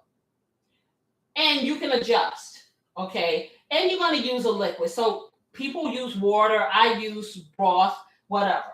So I'm going to take this. And so I got about a 1/4 cup of oil left in here from this hamburger that I had in here. So this is going to be even more flavorful. I'm going to heat this up. And the beautiful assistant already got me about 3 tablespoons of flour already in a little dish there. I'll show you in a minute. Let me just take that down. I don't want it to get too hot. Okay. And I'm going to do a little roux. And I'm doing a little roux for you because some people just want to do a roux. So here's the flour. Now, flour has lumps in it. So what I do, I kind of smooth it out before I put it in. Because if you don't do that, what ends up happening is you do more work. And I'm not trying to do that. Because I really don't want to do a roux. What I really want to do is a slurry, which I'll show y'all next time. Okay, let me get over here, starting to sizzle. And I'm right in my own way. Okay. Okay. I got to squeeze my hand in here. I should have did this before now. Okay, so I got this. So while it's sizzling a little, what I'm doing is just getting a little bit of the lumps from the flour out here. And everything I'm doing is in these little shallow cups. And so I have to be careful. But you want to get your lumps out. I do this with everything. Like anything that is floury or something like that, I always try to get the lumps out. And it really helps when you're incorporating it into things. A couple of steps here and there makes the difference in things. So I'm not going to put the whole 3 in here. I'm going to introduce it a little at a time. And as I do that, I'm going to stir. So let me get my nice trusty wooden. And I'm going to make, and I don't want it to be too hot because what will happen is your nibbly bits will start sticking and you want your nibbly bits to come up and incorporate. So let me take it down. I'm going to take it down to a 2. Okay. Because the skillet is hot and I don't want it to stick. So I'm moving this around. And so I'm going to take a little bit of this flour, possibly half of the flour. Because another thing is you don't want it to be too thick. Now, so I'm taking it, and what you do is you just kind of make sure that the oil wets all the flour. And then you want to make sure that you don't have a whole lot of lumps. Because the last thing you want is lumpy gravy. I know some people get like that, but not me. So this is a stirring process. This is a labor of love. And you just want to brown it. Now, you can brown it as light or as dark as you want. But you want to make sure that it's brown. Because I'm doing a dark brown gravy, the color of my roux is going to end up being about the color of a penny. So if you remember what a penny looks like, yeah, that's the color. It's going to be copper colored or a darker brown. And then I got these little nibbly bits in here, so I got the little bits of that in here too. But I have stirred this, and it's very smooth. And so I'm just stirring it around, making sure that I'm not letting anything stick on the bottom. And it just flew out the pan, okay, because it's a little watery. So letting me know that I need to put a little bit more flour in here because I am going to introduce some beef broth to this. So let me get that off, wipe that. And like I said, it's usually about 3 tablespoons when you do it. So I'm putting the rest of the 3 tablespoons in here and I'm going to stir it around because I want it to be kind of stiff. And I want to have a nice thick gravy. Just like that. I may have to put even more flour because this oil may have been more than a quarter cup. So beautiful sister, you can give me a little bit more flour, and I'm making her do it because I hate using flour because I make a mess. Okay. Because I want this to be kind of thick. And then I can loosen it up. So it's browning. It can brown faster if you turn it up higher. But I don't want to scorch it. And I don't want to have to do a whole lot of hand motion. I'm waiting for her to put it in here. Here you go. Oh, okay. Yeah, a little bit more in there. Okay. See, she has a steadier hand because I'll have flour everywhere. Okay, so yep. But the hotter you make it, the faster it'll cook. But you can really sit here for a minute stirring. Okay, so let me put that there. I am going to turn it up a little. I'm turning it up to about a 4. Yeah, that's enough. Okay, so let me mash this down some more because, like I said, I want to get the lumps out. I'm going to put another teaspoonful and a half of flour in here. And then I'm going to stir again because I want this to be really stiff. I want it to I want it to be really stiff. So that's what I'm doing. Now, like I said, this is the hybrid. And I'm only doing that for those people who want to do it from scratch. Okay? I'm doing the hybrid because the hybrid is a little faster than scratch. But this is the basis of making any kind of gravy, really. It's just about how long you put it in here, what kind of oil you use, whether you use the drippings from your chicken or your beef or whatever you cook in there, or you just use clean oil. So it really, and how dark you want it. Deborah just asked, do you add milk or water to the gravy? To what? To my gravy? Yeah. No, I don't. I don't add milk or water. I use chicken broth, and once it has, then I season it up. Once I get it to the thickness that I want, it's cooking because it needs to cook a little bit more, and I season it up, and that's it. I don't put any milk or anything into the gravy. Not unless if I'm doing like a white sauce, then I'll put cream in it because, of course, you want it to be lighter. But if I'm doing like a brown gravy, a darker gravy, no. It depends on the kind of gravy that I'm making. And for this, the gravy for Salisbury steak is, brown and savory and dark. Okay, I guess it's gonna make me put all of it in here because I want it to. So I put all of it. So now we got 6 tablespoons with all this oil. So that oil must have been a half a cup. Must have been a half a cup of oil in here from all that hamburger. Yeah, it must have been. There's a lot of oil. Okay, now it's doing what I want. So 3 tablespoons of flour, and I'm gonna turn it up so it can brown.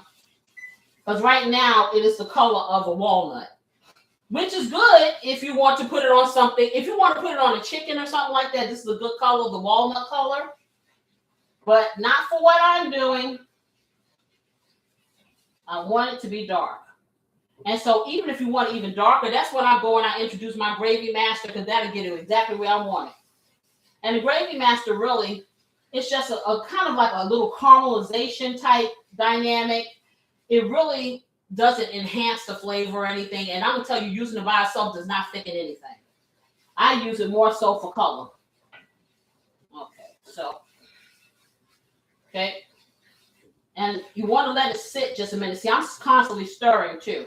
So I need to let it sit for a second because it needs to cook and brown. But I just don't want it to brown too much. That's why I'm sitting here and just doing this.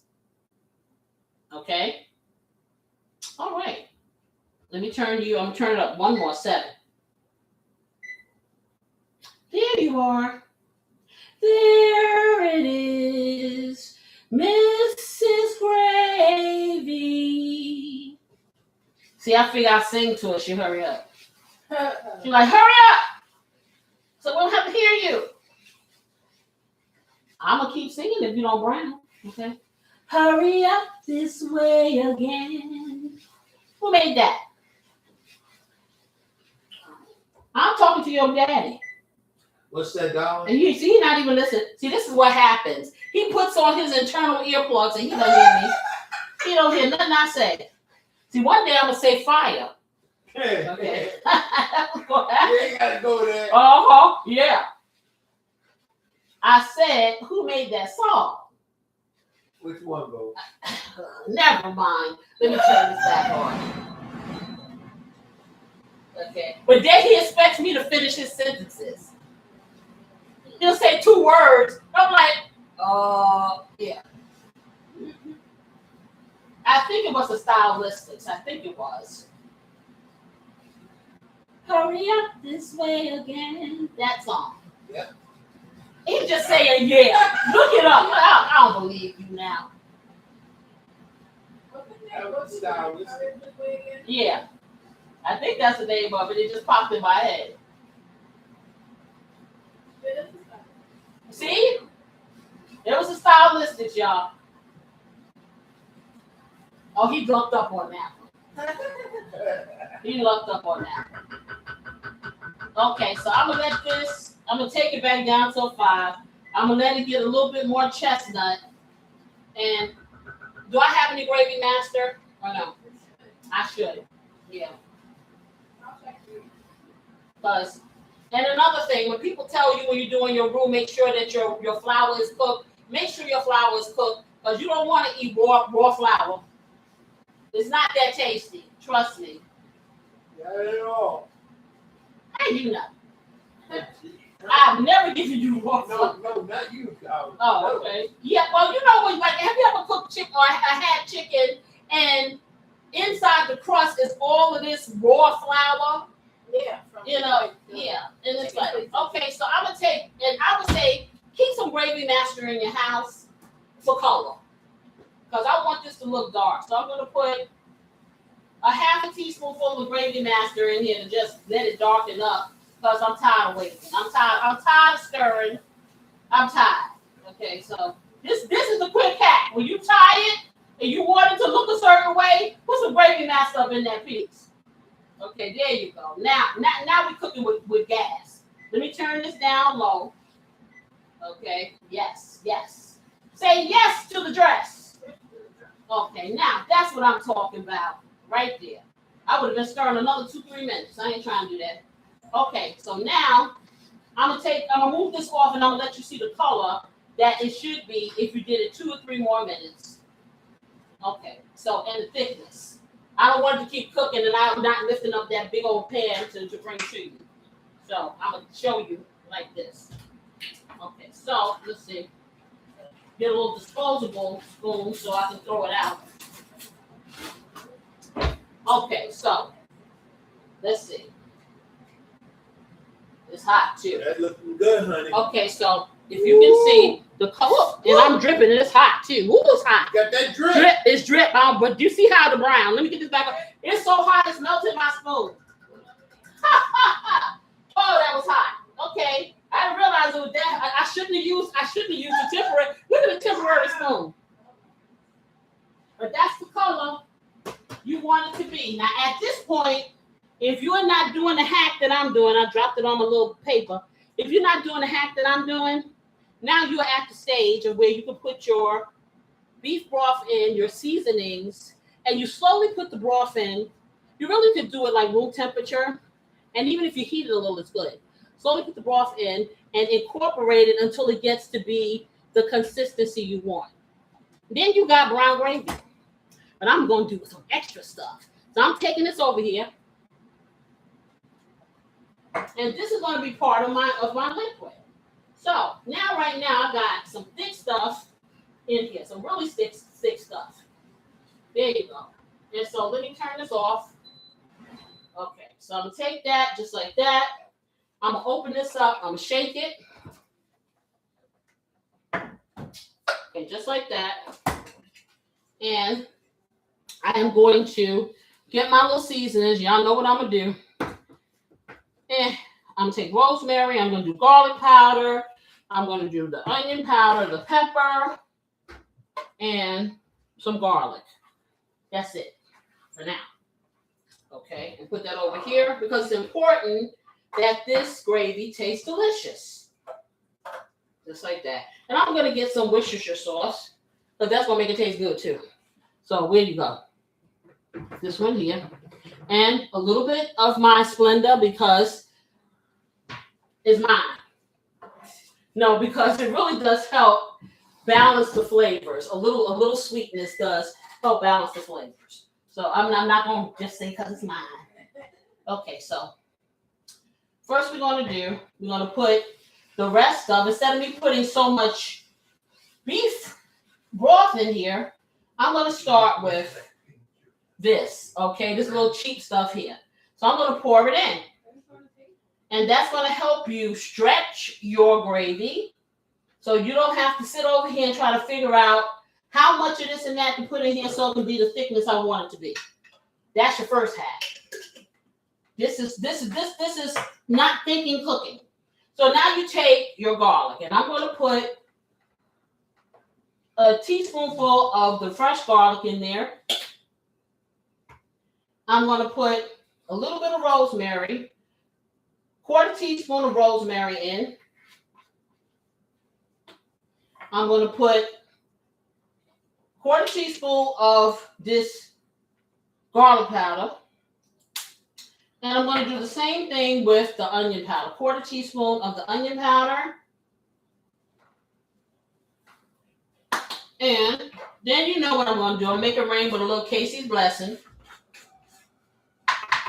Just like that. So that's probably about a tablespoon for me. And I'm going to put a little bit of salt in this because I know it's going to need it.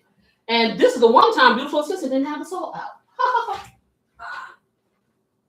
She's trying to get funny. So I'm going to put a little bit of salt in here. So just a little. Because I know it's going to need it. Okay. So I got those things. And I'm going to hit it with a little bit of black pepper. And that'll be a quarter teaspoonful. That's why I didn't put a whole lot in the meat. Because I knew it was going to hit it over here again. And then I'm going to take my Worcestershire sauce. And this is where the sugar part comes in. Because this is going to make it really tangy. So I'm going to do a half a teaspoonful of the Worcestershire sauce. And that's going to take it to another level. Okay. And then I'm just going to do 2 squirts of my Splenda. You can do a half a teaspoonful of regular sugar or whatever your sweetener is. 1, 2. That will not make it overly sweet. Now I'm going to stir this. Now remember, I have my roux in here. So this is really thick. So now I can take my broth and I can start loosening this up. So we're going to do that. I'm going to incorporate all this in here. Just like that. And this is not even on. So I'm just churning it because the roux is still hot. And I'm just kind of mixing it all together, all those lovely flavors with this bland sauce that I just put in here. But this sauce is going to help stretch. Okay, so let me turn this on. I'm going to turn it on to low. And then I'm going to start putting a little bit of this broth in here. A little at a time. Okay, so let's see. Let's put that over here. I'm just going to put a teeny tiny, about 1/8 cup, and I'm going to start stirring. Because I want this to be smooth. And see, the flour will continue to thicken. And let me just stir. Oh, this looks really good. Okay, and I'm just going to stir just like that. Because what we're going to do is we're going to put our meat back in here and let it finish cooking up while I caramelize the onions and sear the mushrooms. Okay, I'm going to put another 1/8 cup in here. And I'm stirring because this is really thick. And you got to realize when you start cooking this with this meat in here, it's going to thicken up even more. And I want to be able to let you see the drip and it not be a pie when you cut it. So, and the lovely thing about it is when you make your gravy thick like this, you can always thin it out. So if you have it for the next day, put a little bit of chicken broth in there or water or whatever, and you can thin it out and you reanimate it, and it's just that better. It's just that much better. Okay, I'm going to put another 1/8. So you just keep doing it until it gets to be the consistency you want it to be. And that's what I'm doing. And I'm on a low, so it's on a simmer. here, right here. And I'm going to let the meat simmer in here. I'm not going to put it on where it's cooking because, like I said, the meat has rested. So it's pretty cooked. I don't want this to be hard. I want this to be tender and juicy. And see, just like I said, if you can see, you see how thick that is? I want it to be thinner. So I'm going to put more fluid in here. So now I'm going to put a half a cup. Okay, because I know that as this cooks, it's going to thicken. And though I want it thick, I don't want a popsicle stick or on a popsicle. Okay, so. And like I said, it's just a matter of your taste. Some people like thin gravies. If you want a thin gravy, you make sure your roux is not as thick when you do it in the beginning. And if it is thick, then you add more liquid. And so I'm adding more liquid. So now I'm doing another half of cup. And like I said, this is simmering. And it's thickening as it's simmering. I want to get it thin enough so when I put this meat in here, it doesn't congeal. So yeah, but I don't want it watery. See, and now I'm at the point where my nibbly bits have turned into almost like little flakes of pepper or something in here. And it looks so nice. You don't see all those little nublets and niblets that were here. And see, as you can see, it's starting to loosen up. See, look at that. See, that's what you want right there because now I'm going to stick the meat in there and it's going to continue to thicken as I let the meat sit in its simmer. Okay, so I just need one more thing. I'll put a little bit over here and I want Beauty Sister to come taste this to make sure that I have enough seasoning in this so she gets to taste a little bit of the gravy. Okay. Mom said I like thick gravy. Me too. What you say? She said I like thick gravy. Mom said that. Yeah, I like the gravy too. Me too.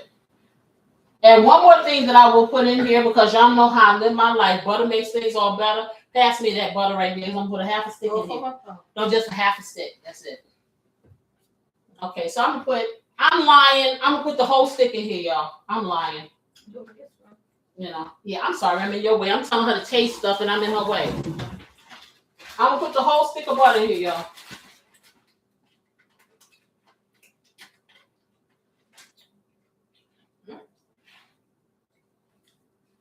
Okay.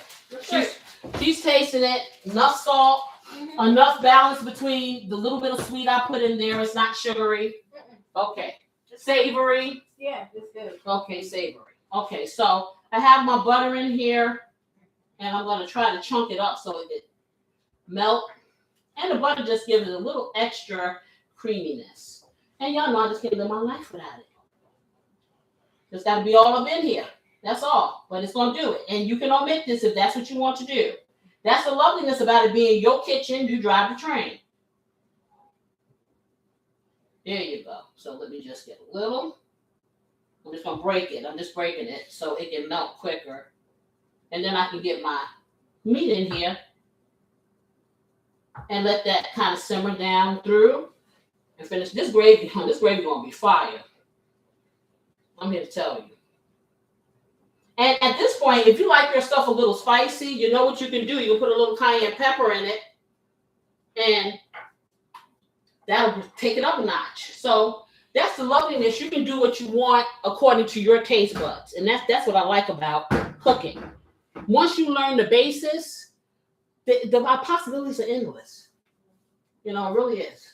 I mean, I'm just tidying up and moving this off out of my way. Because I'm going to show you guys the secret side because you were so nice and patient and you waited and you didn't act up. So you get these things. In the meantime, beautiful assistant can be making me some coffee because I want to tell you guys about my idea because, you know, I talk about Sundown Coffee a lot. Okay, because that's my time when I just kind of unwind, and for a lot of people it is. And I do drink coffee, but you don't have to drink coffee.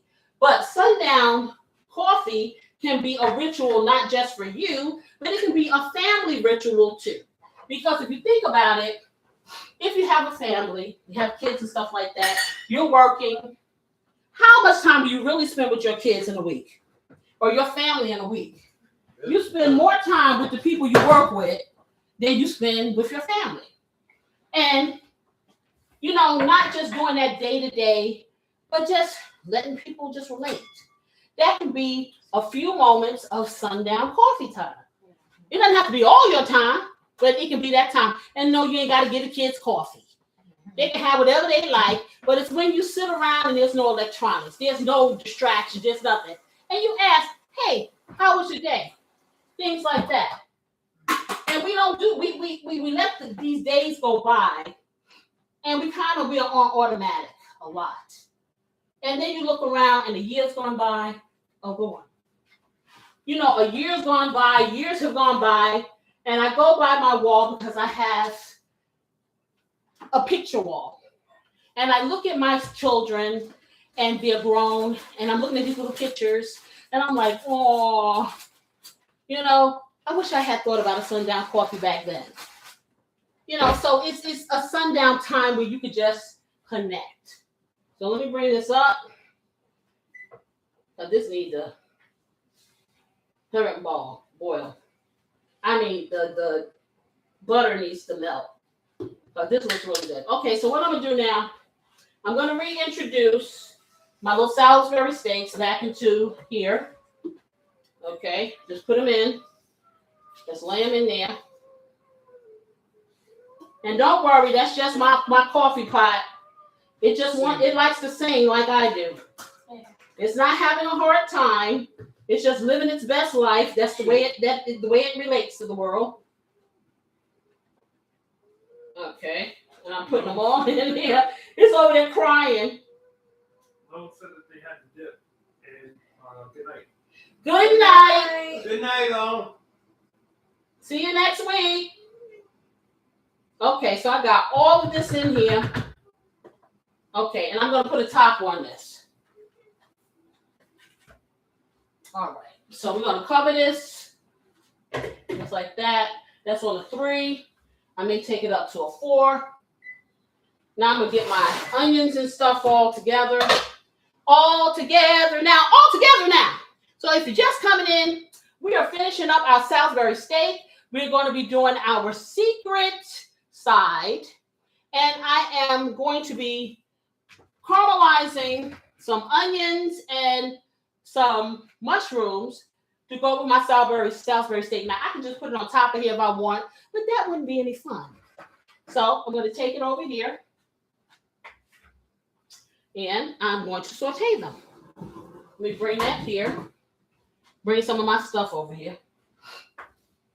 And I was talking about the Sundown Coffee. So a beautiful assistant is over there making me some coffee. And as she's doing that, I was just saying that Sundown Coffee doesn't have to be just for the grown-ups. Sundown Coffee can be a connection for you and your family. And I think that's very important because we miss those times. We really do. So I'm just bringing some stuff over here. And then I'm going to spray my pan. Okay, just like that. So let me get my spray.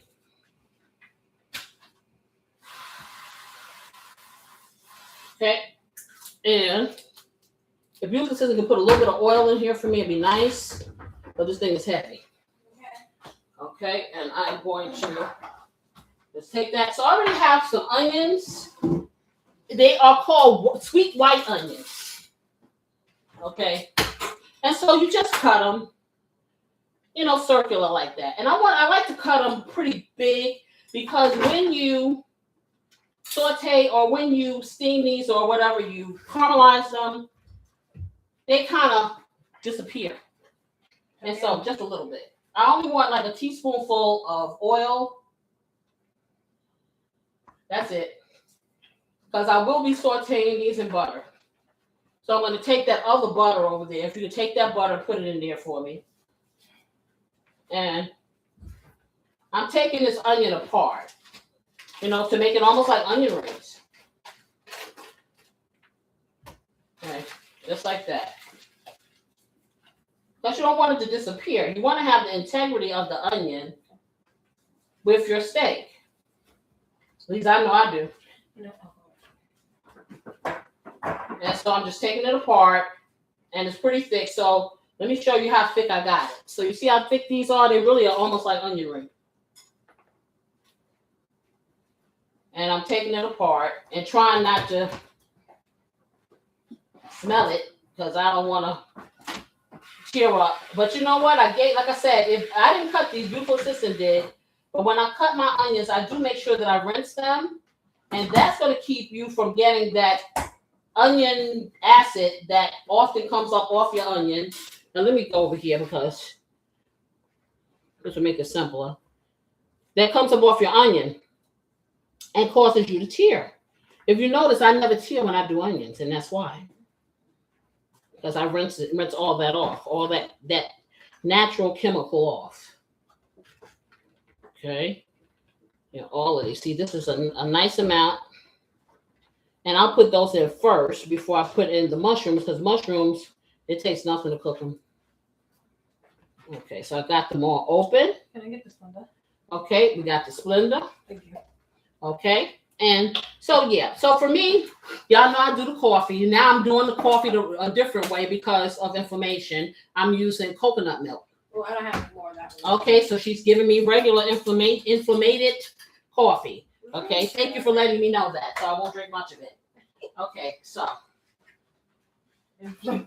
inflamed coffee. Yes, so okay, so this is going nice. Let me take it to a 3. I don't want no sticking sensation. Let me turn my. I guess I need to turn the skillet on for it to melt, huh? That'd be helpful. Let me turn this on. Take it to about a 5 so it can start melting. It won't take long in this pan because this is stainless steel thing. And, oh, did you give me my coffee already? Yeah, it is. Okay, so I'm going to go over here. And guess a 3. So I guess you will be elected to watch the butter melt. Because I didn't know you gave me that. Okay, so beautiful sister's going to watch the butter. I'm going to taste my coffee. And I remember you. I remember you before I had to drink coconut milk. Aww. But you said you like both. I do like it, but of course you like it with the old stuff. But Lois is here. I can see. Hey there, Lolo. How are you? I hope everything's good. Yes, and Lolo is saying, if you don't know about the hype button, there's a hype button on the videos, on the live, once it's replay, and on my shorts. And if you press the hype button, that just gives me some recognition with YouTube's algorithm, and they push me to other people so we can have a bigger family. So if you see it, press it. That'll be really nice. But like I was saying, so what I'm thinking is, and what I'm going to start doing too, because I have teenage kids, and like a family period. Like I said, now I know it's not going to be every night for my grill master because he'd be so busy trying to get into bed. But especially on like those weekend nights where we could just, stop, pause, the breaks, put the electronics down. Let's talk a little. You can have some hot chocolate. You can have, something, whatever. But it doesn't have to be that. Have some water, whatever. But you're going to sit down with your mama. And we're going to reminisce. We're going to reflect. We're going to go, what's up with you? That's what we're going to do. And we're really going to connect. Because I'm going to tell you, when you observe the silence and you take all the noise away and the clutter, you'll be surprised at things that you find out without the pressure involved. Okay? The kind of things that the things you get to know about people and that you live with every single day. Because if you sit and you count how many words you have with the people in your house versus the people outside of here, it's probably minimal. If you really count them. You're like ships passing in the night. You really are. And I think it's important to place that importance on what's happening in your life world as much as you do in your professional world. And like I said, I'm guilty of it. I know many other people are. We need to slow down because I'm going to tell you, in my mind, I'm still 25. And the reality is, I ain't got that many more summers left, and I know that. Okay, but this is all cool because I'm gonna make the best out of every last one of them, and I'm hoping to make them with you. But if I had it to do all over again, I would have approached life a different way, and I would have slowed down, and I would have smelled the flowers. Put it that way. Even though I have allergies, I'd smell the fake flowers. That's what I'd smell. But this is some good coffee. So while we do that, okay, I'm gonna look at this. You look at that. Rinse off the veggies so we can make this. I just need you to rinse off those veggies. What I decided, because we're coming in. I'm sorry. I'm saying, oh, what? Just this? Yeah, the 2 cucumbers. Yeah, because the other things are cut. We just need to chop them a little. We really only have to do that. Just do it julienne or whatever. But I can chop some of the bread. I decided instead of going heavy with a potato or something like that, because we're coming into the summer months, and because the Salisbury steak cider itself is very savory and gravy ridden, we're going to lighten it up a bit with one of my favorite concoctions that I make. Everybody makes a cucumber salad or something, but I make the special sauce that goes with it or dressing, and the vegetables that I put together are very beautiful and delicious and fresh, and you just have that nice and chilled with your slider. If you want some potatoes or whatever, you can do that, but it's just something light, especially if you're doing it on a hot day or if you're eating late, like we're eating or whatever. It's a good thing. So I want to share that with you guys. Really good recipe, and even just by itself, sometimes I just like it for a snack. Okay, so let me check this because we're doing a little pop over here. Let me just make sure nothing's sticking, because we don't ever want that to happen. Our Salisbury steaks are submerged in all this lovely, lovely, lovely gravy. Oh my goodness. Yes, I'm going to flip it over and let it get equal billing on both sides. Oh yeah.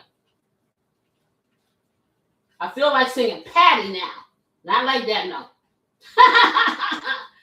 Nah, man. Okay. Yeah, that is wonderful. Yeah, and see, it's sticking it up some more, so I probably will put a little bit more broth in here just to loosen it a bit. I'm just turning it over, trying not to make a mess. Flipping them because I want them to get that gravy on both sides, because like I said, this is ready, really. It sure is. Okay, that's nice. That's really nice. Oh, yeah. I am feeling this. Okay, so I'm going to take it down to a low. Okay, so this is nice. The butter is nice and melted. So now what I'm going to do, I'm going to take and I'm going to put my onions in. I'm going to put it all in here. Put the onions in. Just like that. Oh, one just went south. I'm just going to get everything in here, including the mushrooms. I'm going to get the mushrooms on top. And we're going to steam it through, but we're going to season them first. Okay, so I truly should have got a bigger pot. But I'm going to start with the Casey's Blessing, and then I'm going to cover it so it can steam through. And as it cooks down, then I'll season it with the rest of the stuff. We start with the Casey's Blessing, and then I'm going to cover it so it can start sweating the vegetables. And then we'll add our other seasonings. Okay, so we put that top on, and I got it on a 3, and I'm just going to shake it a little so it's no sticking. Move that over here, get that out the way, and put this spoon here. All right, get that down. Just tidy up because I know I'm not going to do a whole lot when I'm finished with this. So, I think beautiful assistant got my cucumbers, which is great. So I'm going to get a knife. And I'm going to slice these up and get them into my bowl. And so I'm going to use this bowl here because this bowl is great. These bowls here I love because they keep things cold. And while I do this, I'm going to let y'all up in my business. I told y'all I was going to tell y'all a story about, well, it's not really my business. But I think it's cooking related because food is involved. But it's the funniest. It's so cute. And I've never told this story because it ain't really my business. But I'm telling it anyway because it's my child. And she keeps mentioning it, so that means she wants me to tell her business. That's what I say. So we're gonna wait till she come back so I can tell you the business. So she can be really, really into the situation. So what I have now, I have these big giant, these are called English cucumbers. I don't like the seeds, so I like seedless cucumbers, and these are them. So, but I do like to use the skin. So I clean it thoroughly and I dry it. And I take it with a knife and I just slice them. Okay, so I'm gonna take the end off and I'm gonna show you. You don't want to slice them too thin, but you don't want to slice them too thick. So a little medium. And I'm gonna show you about the size I slice. And it's very easy. You get a nice sharp knife. Or if you have a mandolin, you can do that. Okay, but you know, I gotta do things the hard way. So this is about the width. There you go, just like that. So beautiful assistant is back. So now we're going to tell all about our business. Okay, so when beautiful assistant was a little girl, okay, before she was fully potty trained. Okay, y'all go in there. You're like, how does this have anything to do with food? Well, it does, because it goes in one end and it comes out the other. Okay, but that's not it. So before she was potty training. So we always talk about privacy in the bathroom. So I don't know what her situation was, but she liked to talk to you while she was handling her stuff. I guess it made her feel more connected because I think she was a little fearful, you know. So she would be at the bathroom door, and because the way our bathroom was made where we lived there, the commode was right next to the door, and she'd be there, and you hear her little voice saying, "Mommy, do you know about chicken?" And I'm like, why was she talking? Everything was chicken to her. Steak was chicken. A hot dog was chicken. Everything was chicken. And so every time she would go potty, she would be, "Mommy, you know about chicken?" And so that was the running joke. So I say it's food related because she's talking about chicken.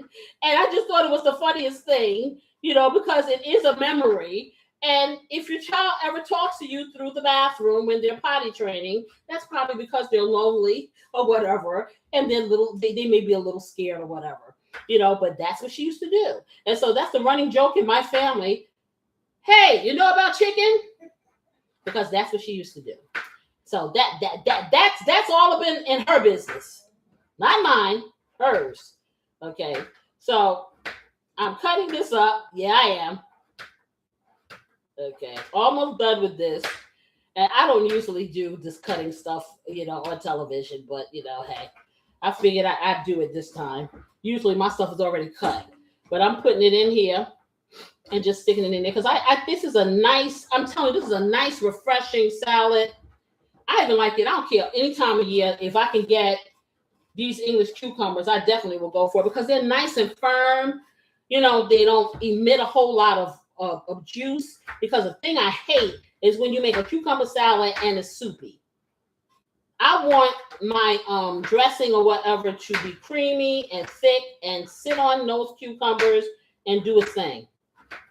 I may not even need two of them because I'm saying this is pretty big and I'm getting a lot of cucumber here. It depends on how do you feel about this, honey. You want a lot of this or? See, he's not listening again. He's gonna miss out. Yes, I did. I said, do you want a lot of this or do you want a little of it? You're the one that requested this.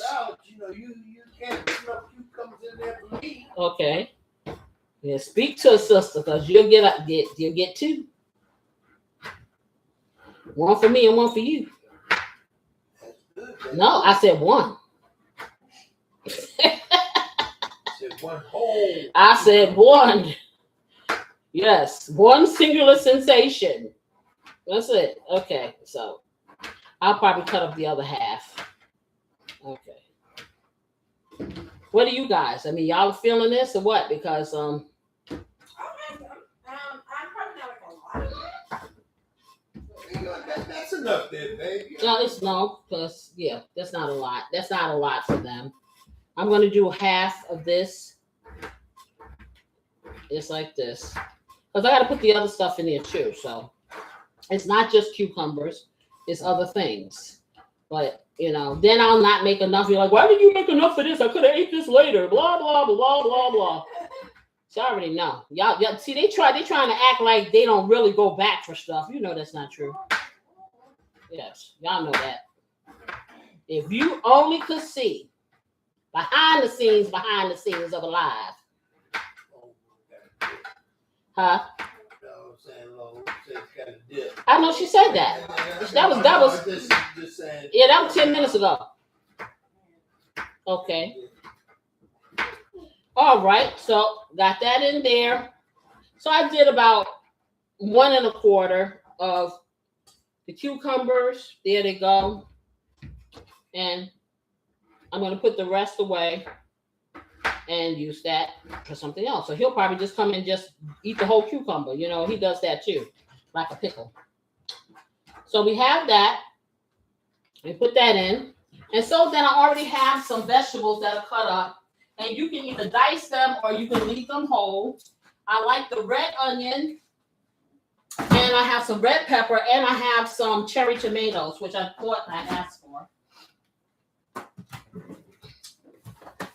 Okay, so I have 2 different kinds. Okay, I have these, which I think are really cute, which I may use. Or I may just go for the cherry tomatoes. I don't know. I like these. Yeah, I think they're very cute looking. So, you know, I'm all about the visuals. These are called Wild Wonders. And so they have all different colors of tomatoes here. So the tomatoes look like this. And I think they're so cute. So you have little yellow ones, and you have red ones, orange ones, and they're all these different sizes. And you have, and I think I will use these. I think they're cute. So I'm going to use these. I'm going to grab a bunch of these, and I'm going to clean them off and just drop them in here. Now, I know Corey doesn't like tomatoes, so I will leave them whole so he can pick it out if he wants to. But this requires some tomato. Okay, so I'm going to put that in here. Let me rinse it off.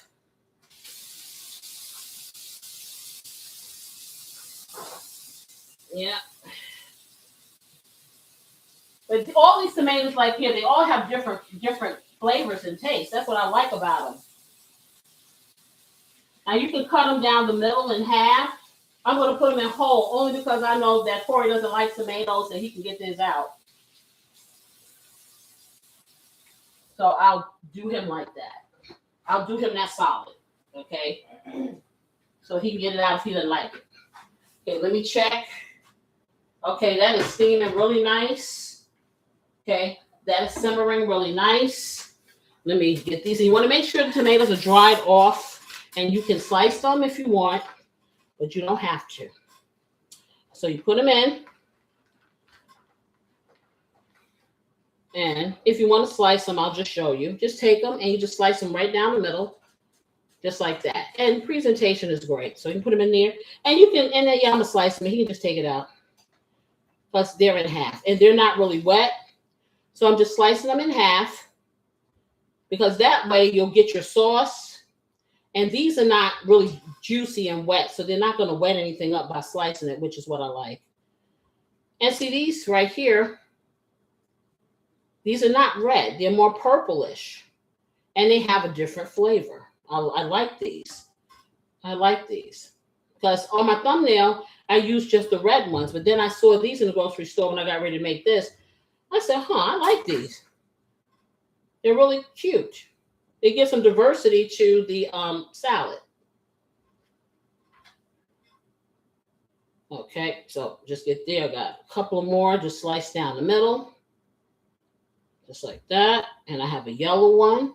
And it's giving so much color and so much beauty to the dish. Okay, so I got that. And I have one more.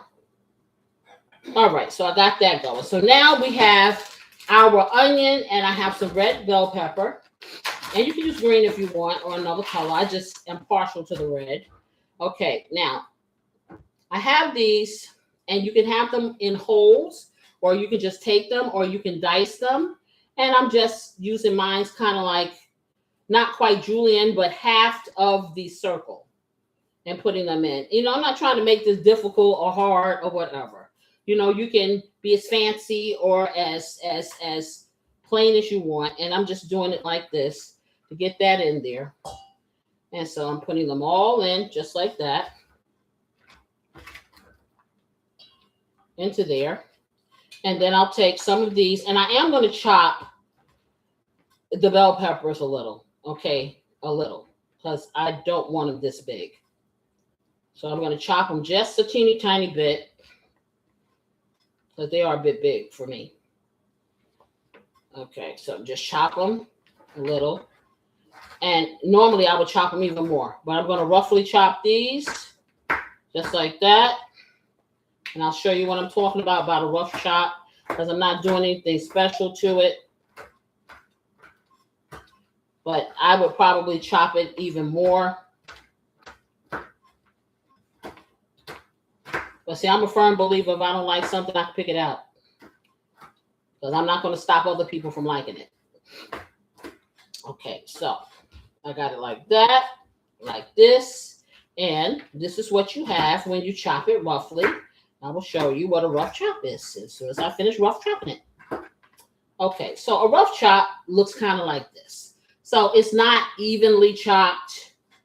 It's just, you got it chopped in there. And so I'm going to put a little bit of that in there. Just sprinkle it over. Just like that. Okay. And I left a big piece in here, so I need to get that out. Chop that up, rough chop it.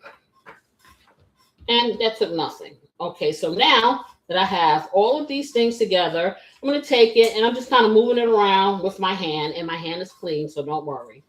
Or you can use a glove if you like. Okay, so now I am putting it in here, and I probably need a bigger bowl for this because I got a lot of salad in here. So I'm going to take the rest of these vegetables and put them in here because I will use them tomorrow when I am cooking my omelet in the morning, because I think that's what I'm going to have. Okay, and I'll put them in here, and they won't go to waste because we don't want to waste stuff. Okay. Beautiful sister, if you could give me that other silver bowl for me. And I think I'm going to transfer the salad in there because I need to be able to mix it. And if I mix it like this, it's going to overflow. Yeah. It's going to overflow. So let me get that in here. Trying to clean this up because I want to make the dressing. Then I'm going to go over here and check out my onions and stuff and finish seasoning them. The big ones here? Yeah. Oh, I thought I used it. I'm sorry. Okay. So, yeah, well, then you can, right, give me that and put these tomatoes in a baggie and this, all this stuff in a baggie here so I can have space over here. Okay, so I do have my big one, which is good. Here, the cucumber. Thank you. I do have my big one. Let me take the top off. Okay, and I like this big one here. So let me get this out of my way. I like this because it has a little lid and you can put it in here. So what I'm going to do, I'm going to make up my, and I need another small one to make up my dressing. The smaller one to make up the dressing. I'm going to put the dressing in here. And I'm going to show you how you can really make sure that your dressing incorporates on everything. So let me go over here and finish seasoning these vegetables because they are ready to go over into my other stuff here. Okay. And I've dropped my glasses about 15 times. And they probably are broken now. Hope not, because I need to be able to see. All right, so let's go over here. Okay, get that here. Let me check on this because it's just simmering nicely. Okay. Let's check on our veggies over here that are steaming. Okay, let me get this up because I said I did drop that. Okay, so now see they cooked down. They cooked down and they steamed now. And so now I can put some more seasoning on here, which I'm going to do. So I'm going to hit it with a little bit of the Italian herbs, of my herbs here. And I'm going to take got a lot of juice in here now because it's been steaming. And you know, these vegetables are water-based. So I'm going to put a pinch of Italian herbs in the onion. I'm going to put some garlic powder over here on this onion. Yes, a garlic powder on the onion. Yes, I am. Okay. I am going to put a little bit of salt on the onion, just a little. And I am going to put some more Casey's Blessing and a little bit of paprika because I want a little bit of color to this onion. And that's it. Then I'm going to transfer these onions over to my Salisbury steak. Okay, after I stir this in. Now, I want you to see when you steam your stuff, it doesn't disintegrate. So that's a big thing. You don't want it to disintegrate. So I'm going to take it up a notch just so it can reduce some of the fluid, the liquid in here. I want it to reduce a little, but I don't want my stuff to kind of disintegrate. So I'm going to do it really quickly, but it smells really good. And while I tidy up over here, I can get that to reduce. So just to remove this, move this stuff over here. Just like that. Get this over here. And that, and that, and this. All that stuff, yes. Because we're going to do our little dressing, toss our salad, and then we're going to plate this puppy up. Now, at this point, if you want, you can toast your buns. If you don't have to. Okay? Do you guys want toasted or not? It's up to you. I prefer mine not. No. Nobody wants toasted. Okay. All right. Makes it easy on my life. You can toast it or not. That's up to preference. Okay, so this is good. Perfect. Just like that. Now, this is enough fluid here, or liquid, as my older daughter says. Why did you say fluid? Because it is. Okay, enough liquid for me to pour in here to loosen up the rest of this gravy that has thickened. And then we just kind of put it all together. But I want you to see, this is what it looks like when you sweat your veggies. They stay intact. Okay, so let me clean that off. This smells really good. Okay, let's get over here and see what we see. Okay, so this is barely cooking. And we're going to get this over here. Let me just take a look and see how thick it is. That's perfect. That's good. Move it around a little. Gravy's intact. Nice and warm. I'm going to do it really good when I get this buttery topping on here. So I'm going to get that in here just like that. Pour it all in. And this is why I did it in a separate container or skillet.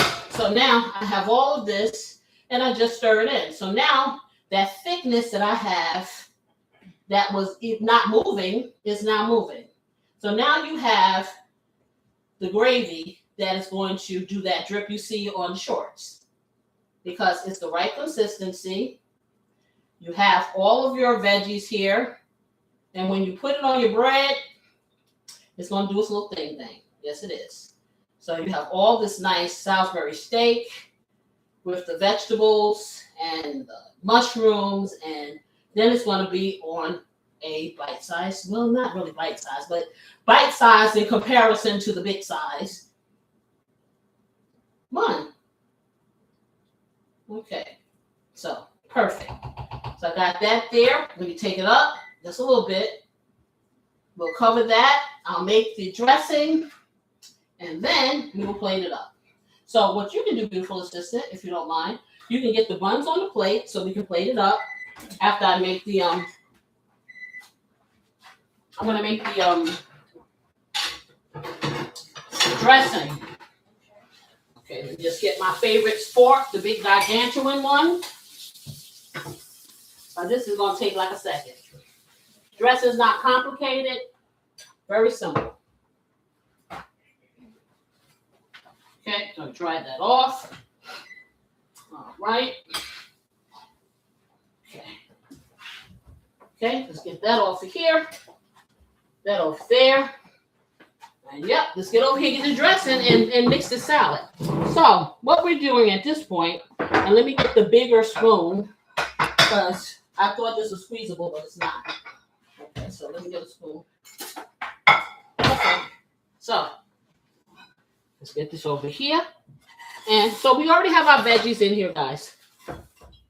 We're going to take some mayo. And I'm going to put about a cup of mayo in here. So let's see if this will even fit. This is not going to fit. I need a bigger spoon, a smaller spoon. Because the top of this mayo is really small. Okay, so let's see. I'll get a regular tablespoon. Should I? Yeah, open them. Piece? Open them. One apiece. Yeah, it should be one apiece for now. Because you know you guys are not, y'all say y'all want all this stuff and then you overstuff. So I got a regular tablespoon, but I'm going to do about 2 cups of mayo because I got a lot of salad in here. Just regular mayo. Okay. Maybe a little more. 2.5 cups of mayo. Okay, so that's good. And I put it down in here, in the big one. Okay, which I really didn't want to do, but it's fine. I'll do it. So now I'm going to put a tablespoonful of garlic into here. And I'm going to do garlic powder and onion powder in here. Half a teaspoonful of each. I'm going to put Italian herbs and basil. Okay. Of course, I'm going to hit it with some Casey's Blessing because y'all notice how I live my life. I'm going to put a medium pinch of Italian herbs, which, like I said, a pinch is your forefinger and your thumb. And I'm going to do a medium pinch of basil. Same thing.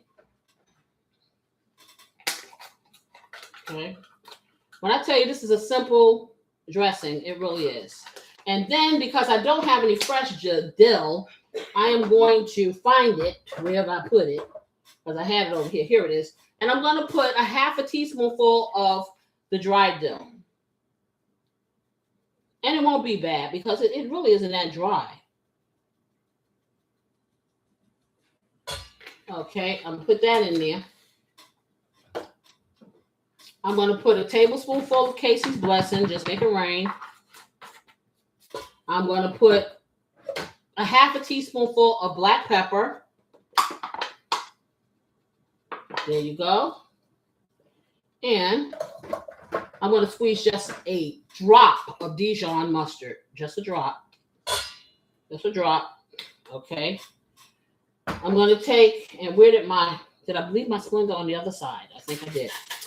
I need my Splenda. Let me get this Dijon mustard off my hand.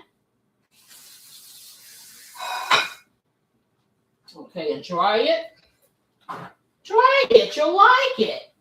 Okay, let's check this out. Okay, that is, oh, yeah. I'm so excited. Okay, I'm going to get a little bit of Splenda. So a big squirt of that. I'm going to take a little bit of salt, put that in there. Okay, just a dash.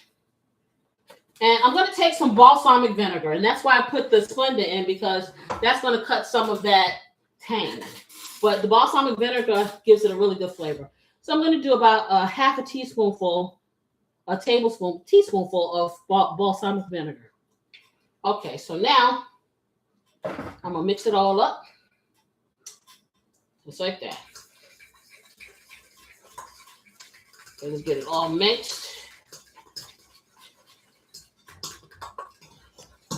Now, if you need to use, like I say, depending on how many vegetables you have, I put it in the big one. I was going to do it in the little one and just put a little bit in the bottom of this and kind of layer it, but I don't have to because I don't have a whole lot of veggies, but I have enough. Okay, and you might as well come on over here, beautiful sister, because you know how you taste it. Okay. But it's not difficult. So what you've just done is you highly seasoned some mayo. Your way. Okay, you can come taste it because I'm getting ready to combine these. Okay. Okay. It's pretty. Okay, and this is what you're going to have right here. I don't know if you can see. It looks a little tan.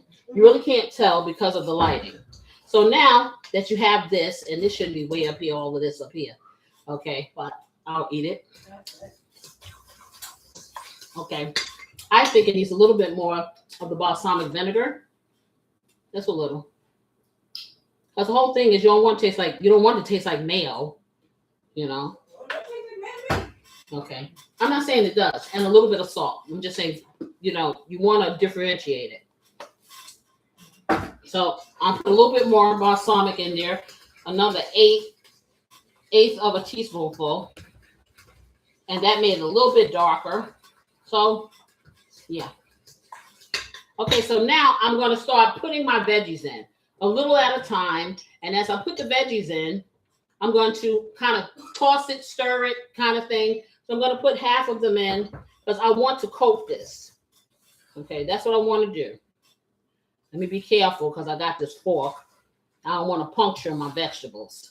So I got a lot of this on here. So I can put some more in here just like that. And I probably could have used some more vegetables because I got a lot of dressing. But see, we like a lot of dressing on our stuff.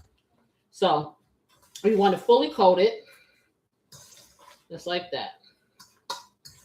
Okay, and yeah, that looks really good. And what I'll do is I'll transfer it back into this so it looks nice and not so messy. And then we'll garnish it up. Okay, just like that. And that right there, and like I said, every piece of this is kissed. It's not watery. You're going to taste the flavor. So let me get it back in here. Then I'll go and I'll build our sliders.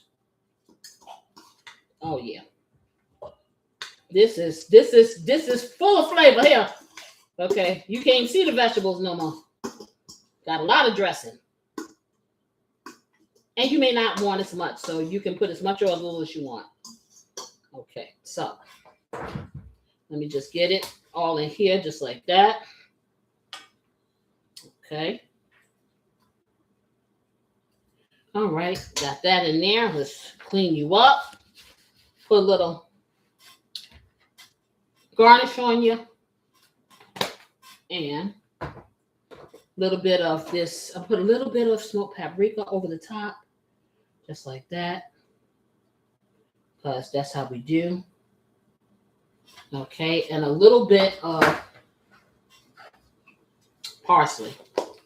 Because parsley does have a flavor here. Yes, it does. Okay, just a little, just like that.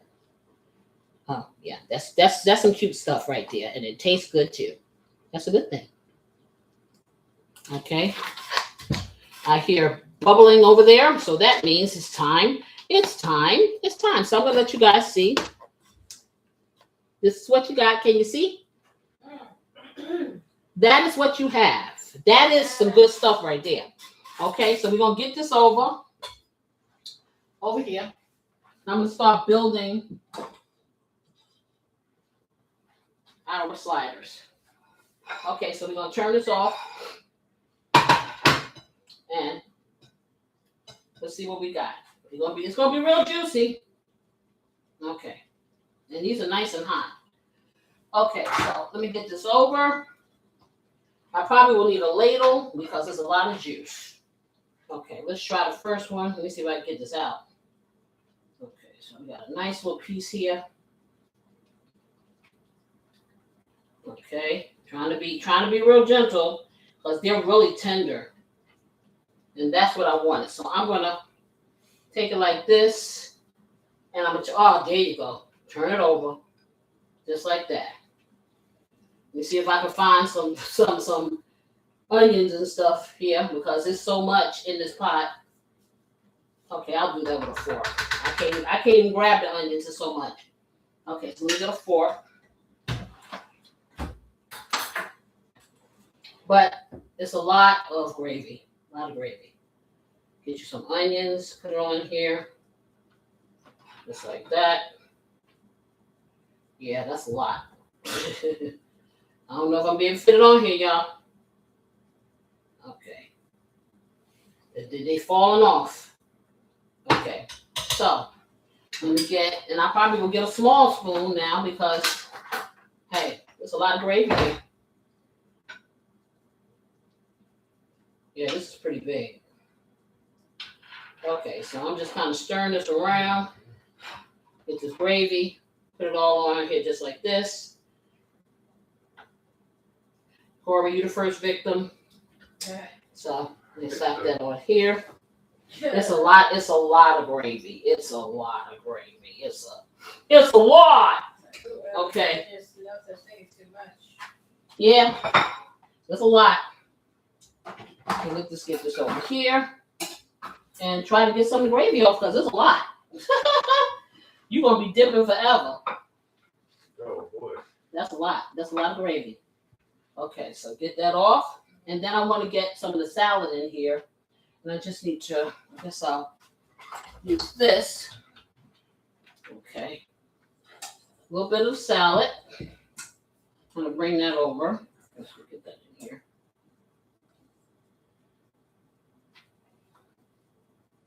Okay, put that right there on the side. Here. And I'll make everybody else as you get your wonderful fork and do your thing. Okay. There you go. Okay, I'll be building the other ones while you talk. All right, everyone. So I'm gonna try and get this into the camera. That's a good shot right there.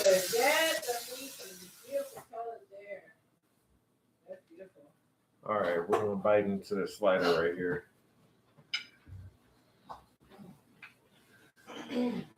Oh, you weren't kidding. This thing is super messy.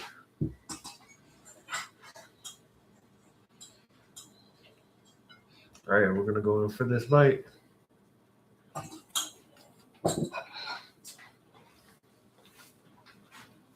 How long will you hold this down?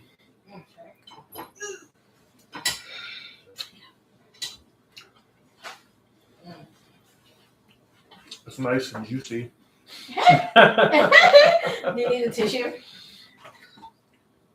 I do need a tissue, thank you. Mm-hmm.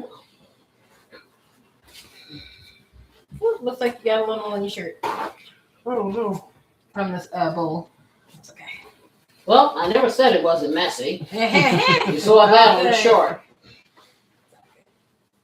This is not a meal if you're trying to be prim and proper.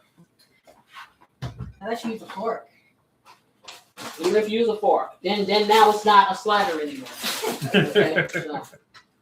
No, it's delicious. Now we're gonna try the salad too.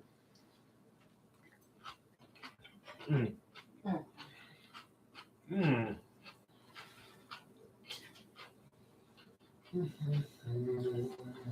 I like that a lot.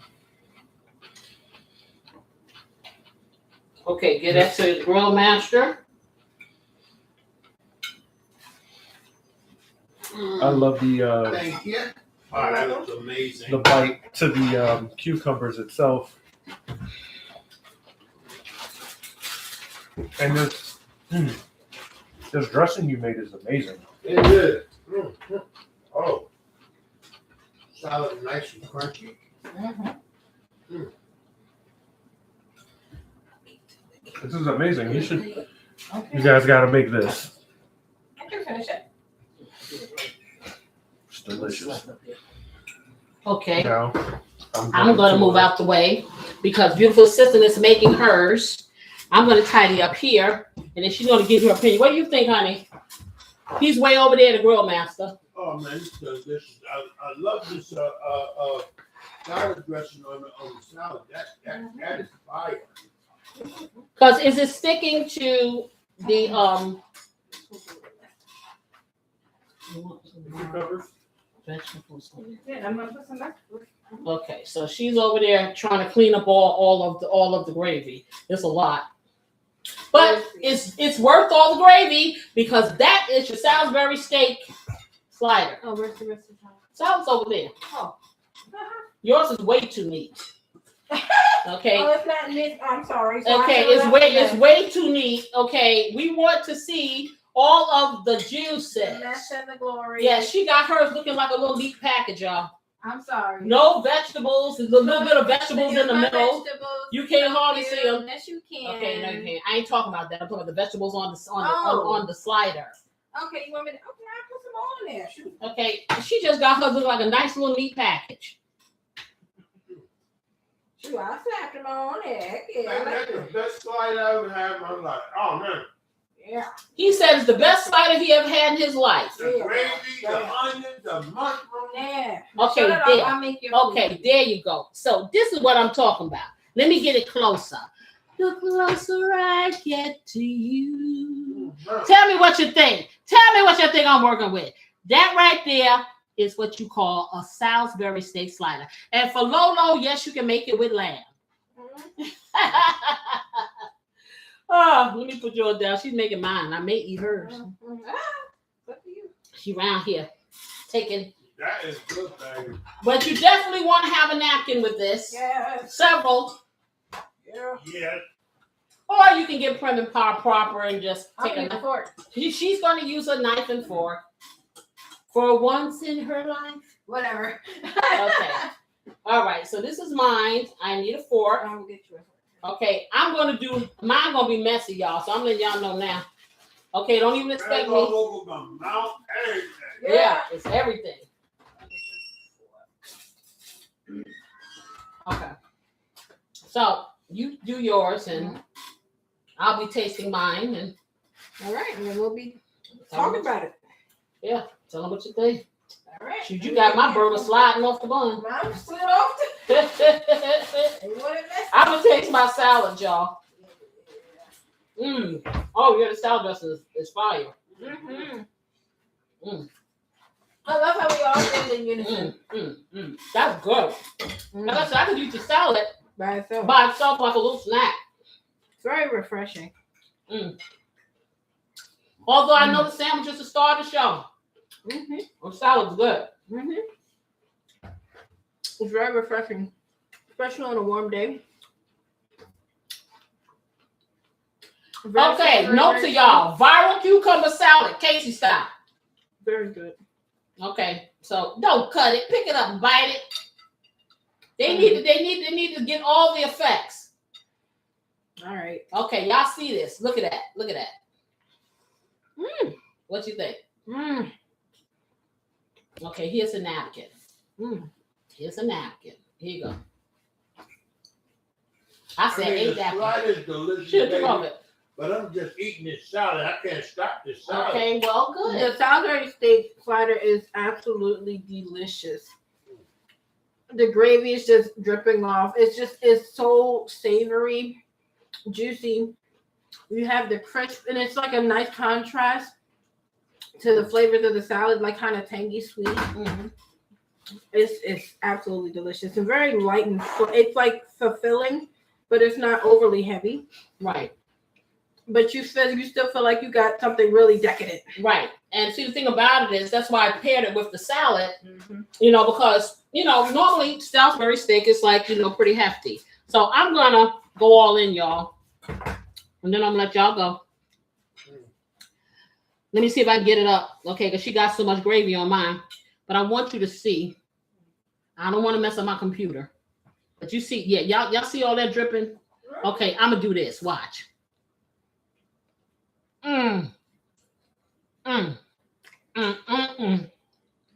Hot. My mouth.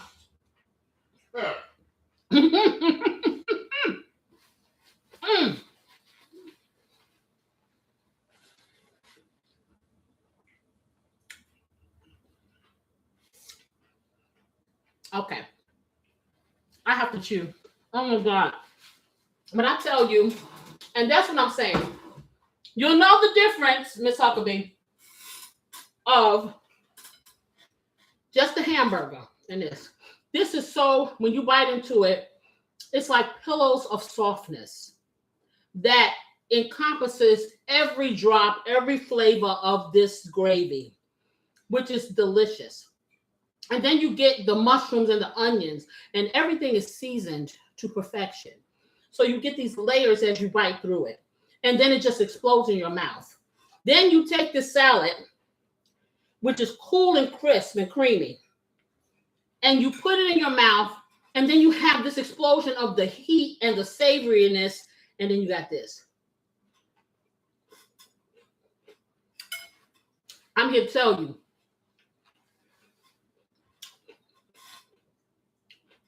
do it. Do it. Do this. It's delicious. If you guys are sleeping on these recipes, I am telling you, you should not. Okay, because you got so much variety here. And I'm telling you, the flavors are just endless. And I work very hard to make those things happen for you guys, because I know people get tired of eating the same things over and over again. But I'm going to tell you, this is something really good, and you're going to enjoy it. I think your family would enjoy it. And I hope that you enjoy spending some time with us here on this Saturday Reset. I feel invigorated. I feel like I can make it through the next week until I see you guys again. And I'm going to tell you this. If this has been a good experience for you and you just stopping by every now and then, hey, go on and join the family. We got a big house. And it's all about the love. For real, for real. I want to tell you guys this. Okay. I want you to know it's not about how long you stay, when you come in and out. I want to be here so you have a place that you can just be who you be. And you know what I wish you? I wish you love, peace, and what we wish them, family, some great weekend eats. I'm going to see y'all next week. Yes, I am. Same bad channel, same bad time. And juices, I'm about to eat this. I'm out. I will see y'all. Love you. Bye-bye. Get this over here and press that button. There you go.